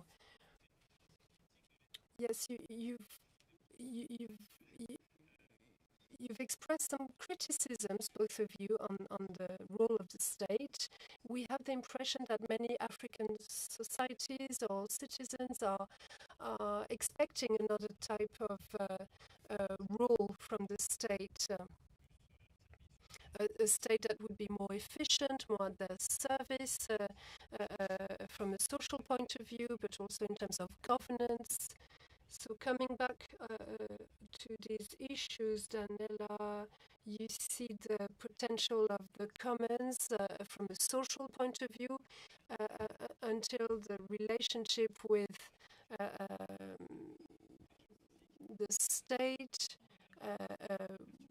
might lead to conflicts or problems. You talked about the state being predatory. What does it reveal? Will it lead to other types of organizations? Well, a few years back, we co-published with a colleague, a Cornell colleague, about governance in Africa. And at the time, the thinking that we mapped out was this: what we can see. Well, you have to think about a spectrum between legitimacy and efficaciousness. Now, in African states, the citizen, where does he situate himself along a sliding scale? It slides between those two extremes. Now, once again, history of the African state, I think, is important to bring into relief.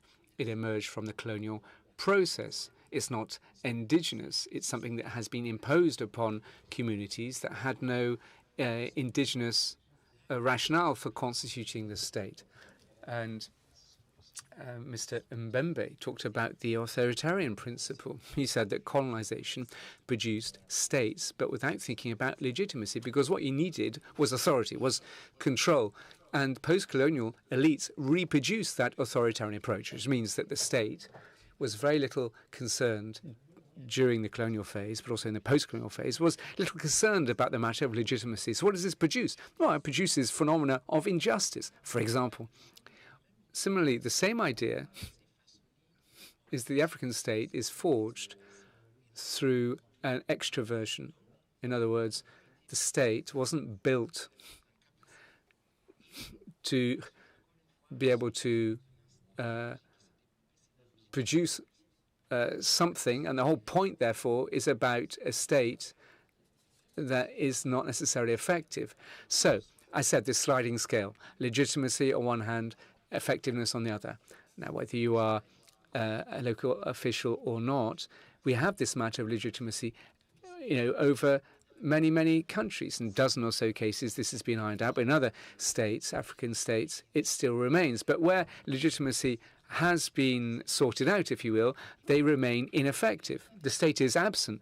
So what I can see is that that we can see citizens who are requesting for effectiveness and legitimacy, but they also want justice. They want, when I say justice, is they want to have actions deploy among commoners and other not-for-profits. They want to be able to operate.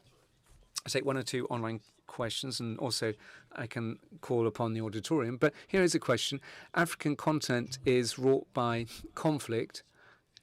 The commoners is more of a philosophy than a reality in Africa.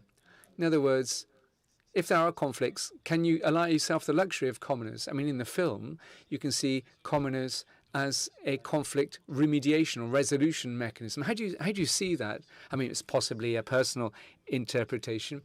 How do you see the link between conflict and commoners at a local level, and then possibly in a broader perspective? Well, I would say the commons is one is a link. You know, it's when you can turn spaces into locations. What do I mean by that? I mean that you can appropriate a certain amount of space. We had examples of this earlier on. How you're going to manage water, how you're going to manage, I don't know, fisheries and what have you. And it's at that point that it becomes common, if you will, a common good. In other words, there's been a debate, there's been a discussion. It means that we are properly mindful of the fact that if we don't stand up and act, because that's what matters most, really, taking action while the state is making proposals, while the state, by making said proposals, that's one thing, but doesn't necessarily have the resources to fulfill its project and calls upon the outside world. And also for me, it's very important. When the state is asking for external help, it's important that the local inhabitants, and I reiterate this, the citizens, local inhabitants, and others, at the smallest scale, if you will, they should be sensitized to the fact that they should take in hand their own fate, their own lives. And what does that mean? Well, it means that they talk amongst themselves. It means that there are negotiations. And that's why it's possible to talk about conflicts and through the commoners address conflict. And that's a crucial point. The commoners bring peace. That's what I'm driving at, where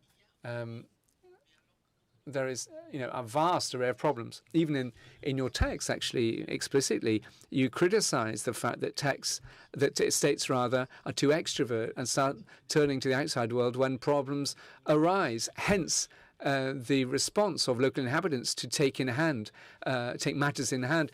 Mamadou, conflict again, and commoners, how do you perceive things?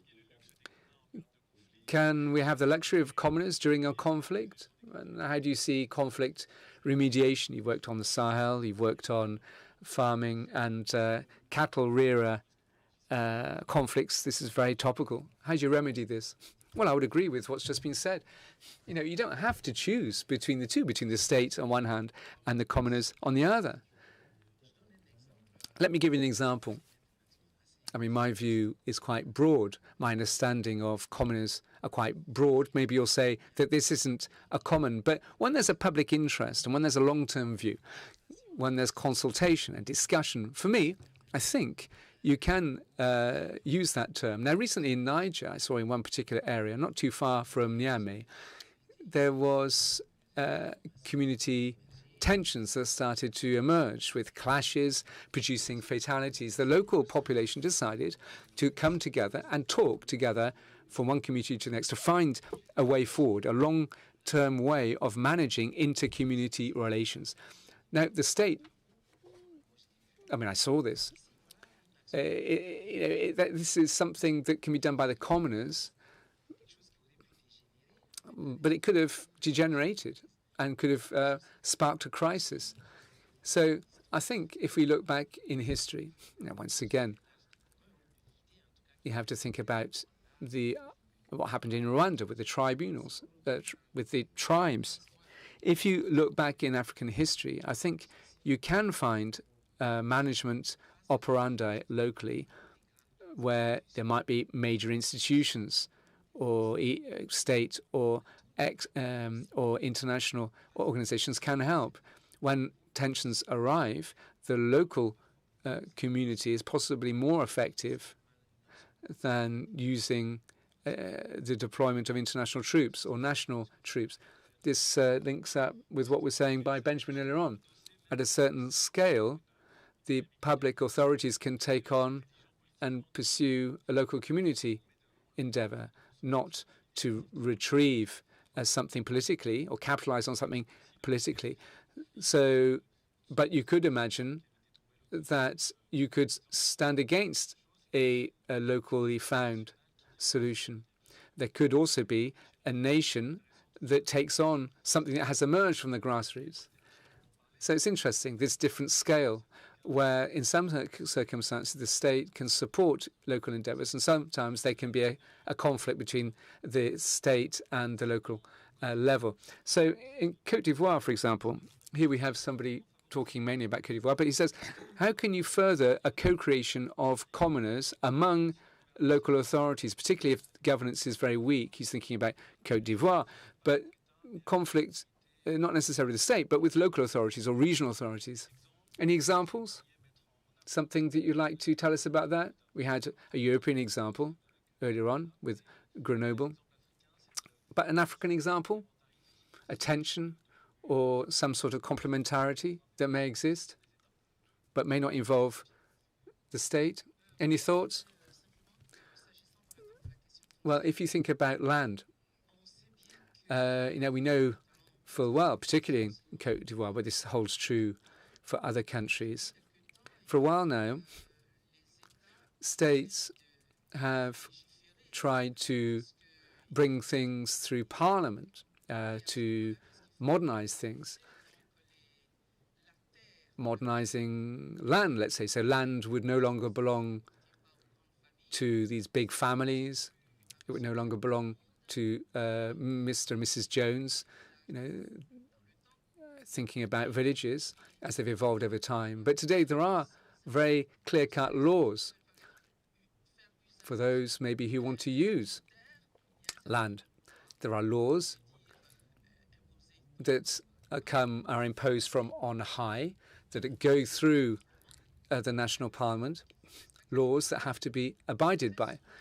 But very often what you realize is that these laws conflict with a customary law, and that is a problem. So how do you manage this type of antagonism? Well, once again, talk. It's a discussion. When you talk, you always reach a solution. But how can you talk with the state? The question is begged, and it's a real question. Now, let's take a community. It's not the entire community that is reflective of the commoners. Maybe only a fragment of that community is the commoners. But the commoners can talk with the local community. We've seen examples of that.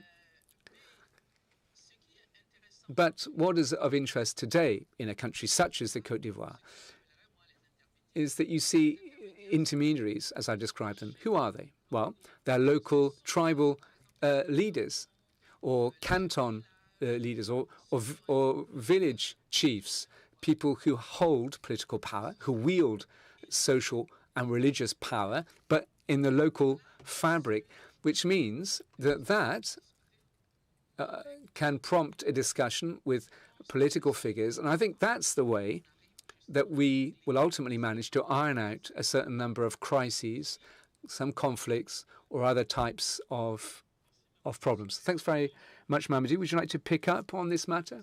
The role not necessarily of national authorities, but decentralized or traditional powers managing public interest. Well, I'll stay on the side of theory. Now, decentralization, devolution, when things were opened up democratically initially, we said, right, by decentralizing, you get closer to the citizens and local authorities, because that's how you can grapple with local problems. That's how you're going to do it. So there's decentralization, and in that process, there are state powers that are also there. But generally speaking, there is local power. So what I can see, that in theory, decentralization should make it easier to be sensitive to the grassroots problems and offer better support. Now, that's the theory, but in fact, what you see in practice doesn't always dovetail with the theory. In France, when there's decentralization, for example, there were so many discussions in the 1980s that we can know, that sorts out local dignitaries' problems. I can't remember, which mayor went off with the treasure trove. But anyway, you see that in Africa because decentralization is such that behind local power, you see the state. In Niger, in Benin, or another country, we've seen mayors, for example, who've been destituted. The local authorities have gone to the state. So there is that tension which involves the state. So there's, the theory is one thing, and the practice is something altogether different. But it's our hope that, given the fact that local elected officials are from the grassroots, hopefully they're more sensitive to local concerns. And, in our chapter that we wrote, we said that the authorities can role a play of a contributor and to further local action. Yes, time is important in a democratic state, decentralization, the deconcentration of powers. But it's not in the space of 5 or 10 years that local authorities can be constituted when a state was highly centralized or public authorities were highly nationally concentrated. Right, thanks very much. Let's take 1 or 2 questions from the auditorium. I can see they've got a certain amount piling up on my right. Sorry, just a small answer, and then I'll go to questions. I've got 4 on my right and 3 on my left. Yes, I'd just like to add this. Local authorities, what I mean by that are the decentralized authorities. In what I was saying earlier on, I wasn't actually referring to them. I'd just like to clarify that point. What I was referring to was traditional chiefs, traditional leaders that were there well before those who work directly with the state, because that power structure also exists, and it's there. In my view, the interesting things can happen. We're not in contradiction. I think we could have extended this discussion because traditional authorities in a number of countries play a very important role in ironing out issues. In Burkina Faso, for example, when something goes wrong, or in Senegal, I heard that the president had recently sent a delegation to meet the Caliph of Murib, because in other cases as well, the authorities have become the auxiliaries of the public administration. So I think this is just an extension of public authority. So I don't think we're in contradiction. Well, thank God you reconciled yourself to each other. So let's have short and focused questions, please. We've got a generous quarter of an hour in front of us. So please, they have the gentleman, and I can see Jean-Claude sitting behind him. I'm from Guinea-Bissau. When will AFD offer financing to grassroots players who are developing infrastructures and commons-based infrastructure? I mean, there is money, of course, but we are authors and researchers in Guinea-Bissau. This is true of me. We have huge problems to talk with institutions. Now, financing feasibility studies. We've run studies, but it'd be good if the AFD could also talk with us, looking at what projects are out there for developing economic infrastructure in our home countries. We have this report that talked about the diaspora for developing home countries, but it's difficult. We find it very difficult to do that. Great, thanks very much. We'll address ourselves to that question in a moment. There's a question behind. 2 questions, actually, I see. There's a gentleman here, and then right at the back. Please go ahead.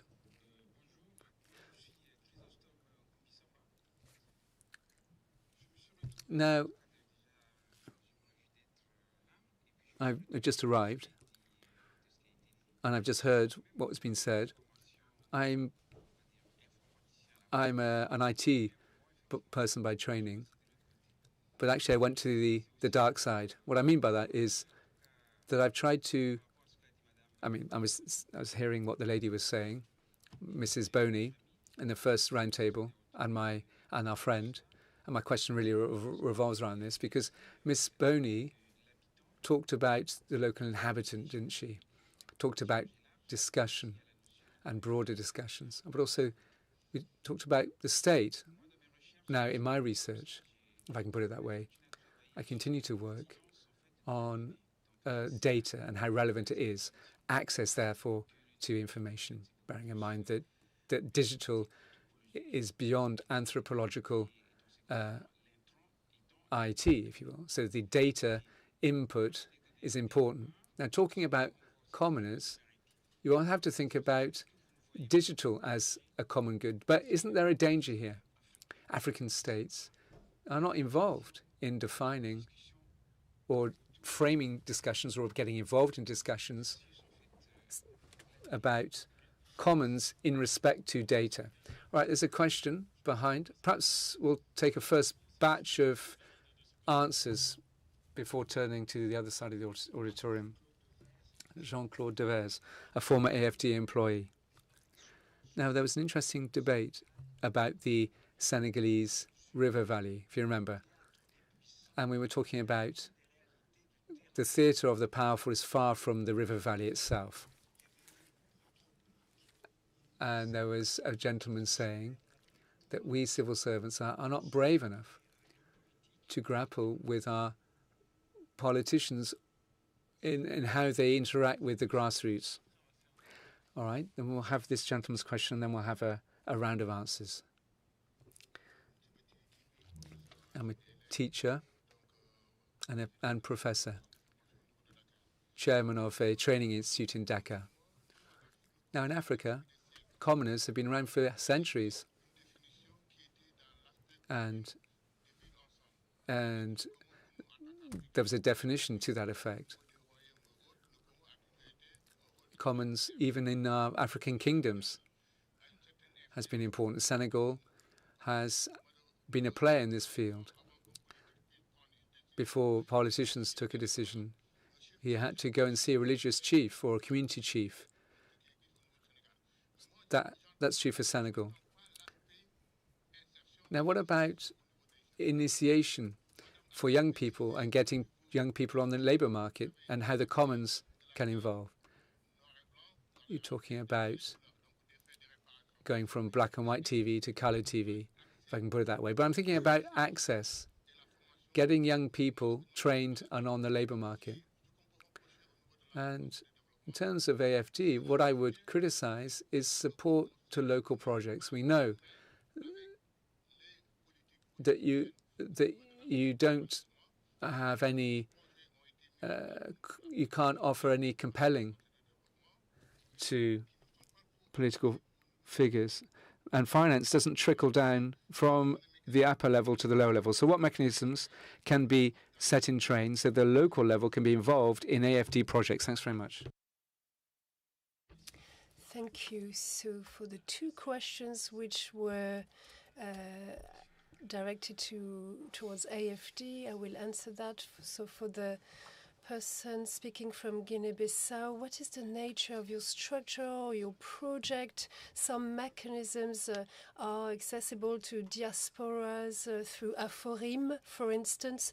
Those have to transit through the financial mechanisms of the country or the region. So according to your project, you should be more specific. For another question which was asked related to projects, well, AFD answers a number of projects, but for your project, there's no AFD. There are no AFD projects. You have projects that are defended by different stakeholders. Then you also have direct international funding mechanisms that go through national stakeholders, perhaps from Senegal. So you could maybe give me more information. What is your type of project? Usually through national institutions, AFD provides supports, not necessarily directly because there are a number of constraints for international donors. So perhaps we can talk about it more closely afterwards to see what types of mechanisms can be beneficial to you.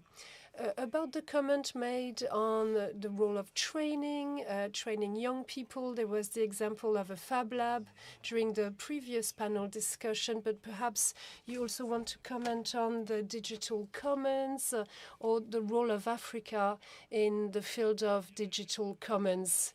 Would you like to comment on those different questions which were asked? So someone in the room wants to answer the questions. You have the floor, bouncing back here, back and forth. So I'm the founder for a number of months of Made in Africa, a mission for the development of Africa, which is also a common panel for young people of my generation coming from Africa to promote some development areas on which we need to work all together. And for a few hours now, I've been chairing a political movement. I come from Senegal. You will understand what I'm talking about. UPSL, Union for Peace and National. Just to say that the AFD is not part of these processes. It's not my goal. Don't worry. Rest assured. What I wanted to say as to the different questions which were asked, we've seen it in the two panel discussions, the different addresses.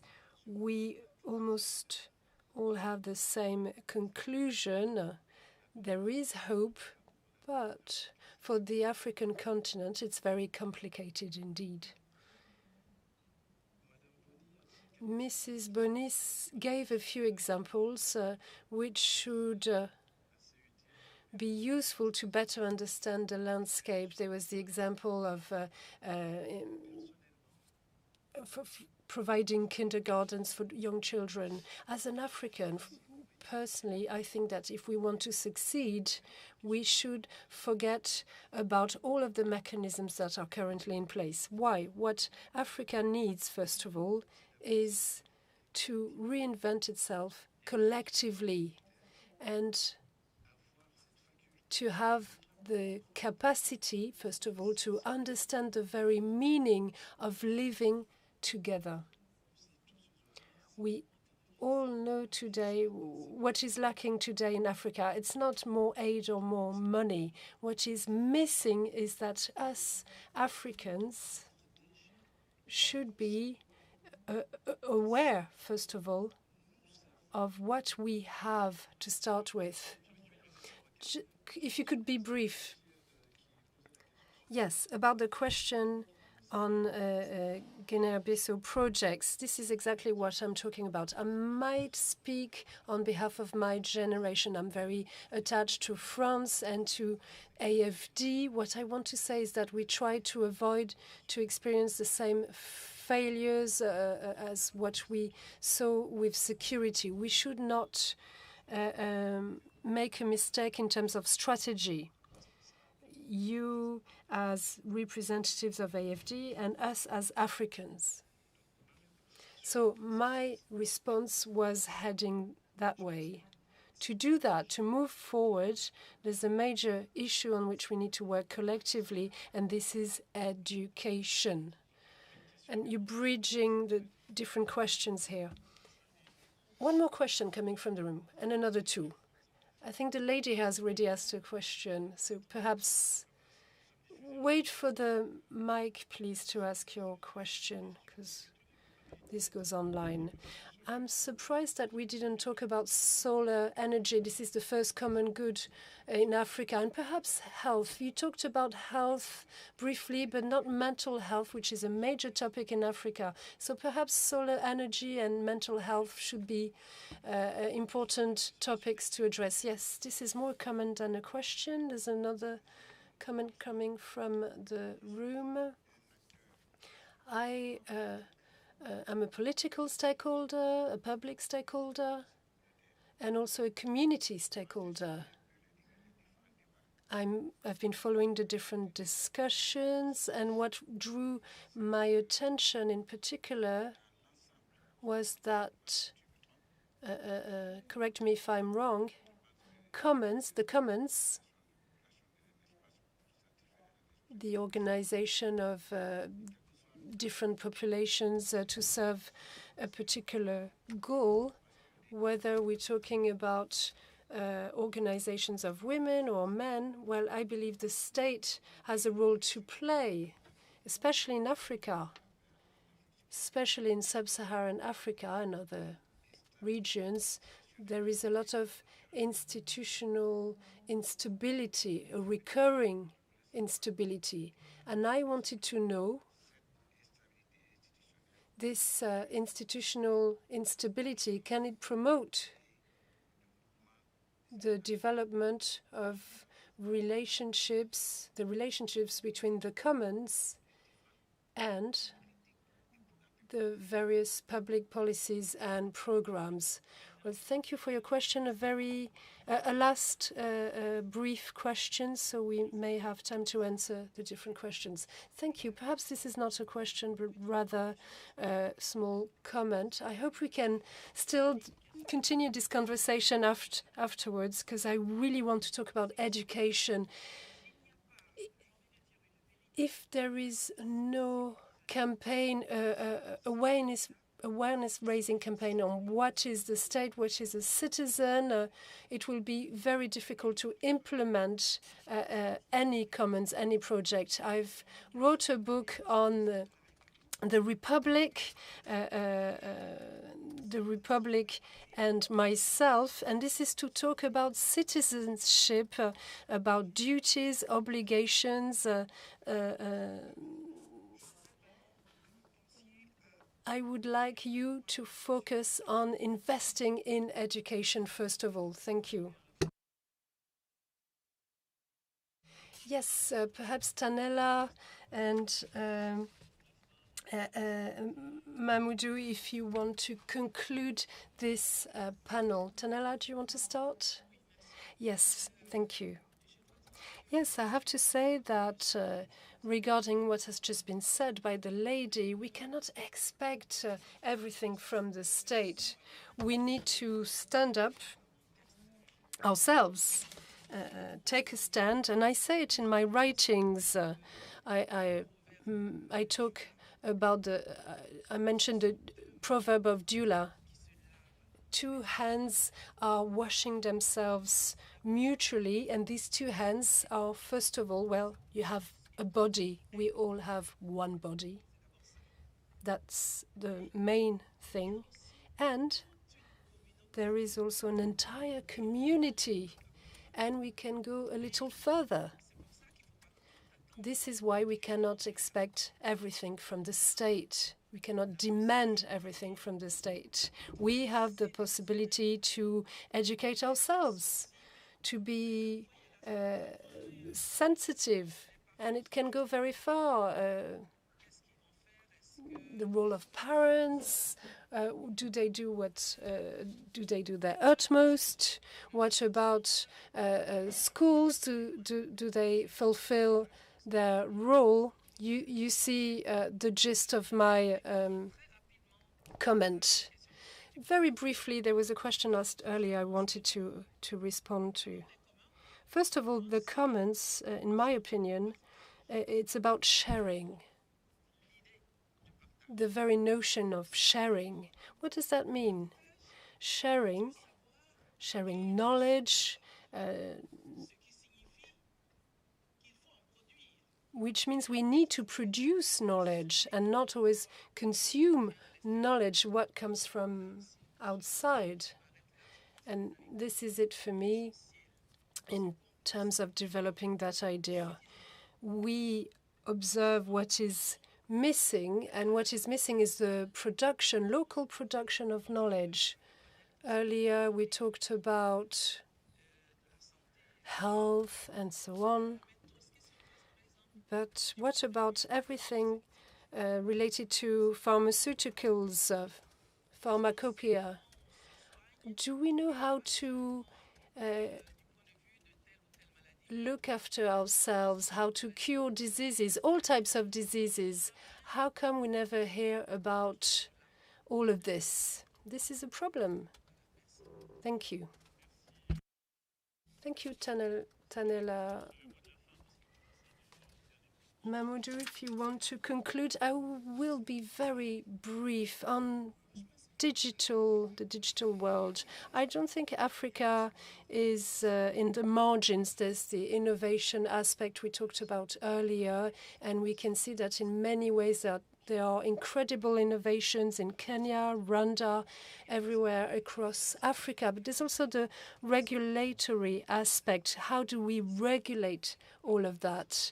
And we don't want Africa to be missing from that conversation. There are some debates that should be looked at from the perspective of Africa. And about the issue of instability, especially in the west of Africa. Again, earlier, we said that the commons, Benjamin Correa mentioned it, the commons are a resource, groups of people organizing themselves around a resource, a common, a joint resource based on deliberation. And perhaps we're not really thinking about this deliberative aspect.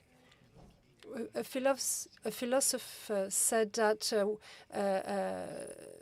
we almost all equal, save for some exceptions. And this philosopher says, why should some govern, make decisions, and impose their decisions on others? So when we look at the commons, there's a spirit which could be a way to look at how we govern. And this brings me back to the notion of the egg and the hen, which comes first, and this issue of dialogue. Many people have said here that we need to change things completely. I agree partially, but we are in a globalized process, and this idea of renovating everything and changing, needing a paradigm shift. Yes, the idea is interesting, but we need to be pragmatic, and we should look at what works. We talked about Samir Amin earlier, a great African, internationally recognized person who said that Africa should disconnect itself completely if we wanted to succeed as a continent. And a few years later, he said there are different peoples of the South, worlds of the South.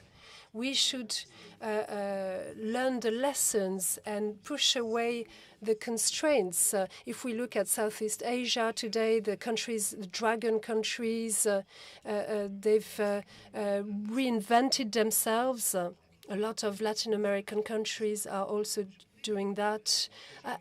I could discuss this further. I met a former president of Brazil and at the University of Montreal, and he said to me, since I've been a president, I can no longer attend alternative world forums because they tell me that I'm a traitor and that when I became a president, I changed my mind on many topics, on many subjects. And what he said to me is that we live in an interdependent world. And in Africa, I believe that we need to be pragmatic. What is necessary for the African continent? Yes, there is the international environment, but let's reduce to a minimum the constraints that come from this international way of operating. And this goes back to the issue of the commons. They offer leads into what should be considered on a national scale. And this is it for me.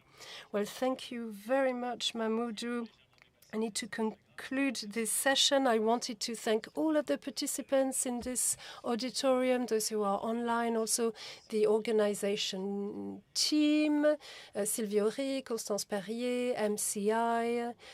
Just a few words of conclusion, coming back to what you both said. The commons sometimes come from some shortcomings, the need to build something, to be a community. So there is a form of optimism, as Benjamin Alain Correa has said, to be voluntary in the face of difficulties and to solve issues, to protect a common good and to protect it in a sustainable manner. But you need collective momentum to do that, and that can come from working with the state or along the state, not necessarily in opposition to the state. We had many examples today in practice and theory. You both mentioned the energy that is necessary around the commons. So thank you once again to all of the participants. See you very soon at AFD, and thank you to our panelists, those who came from very far. Thank you very much. Goodbye.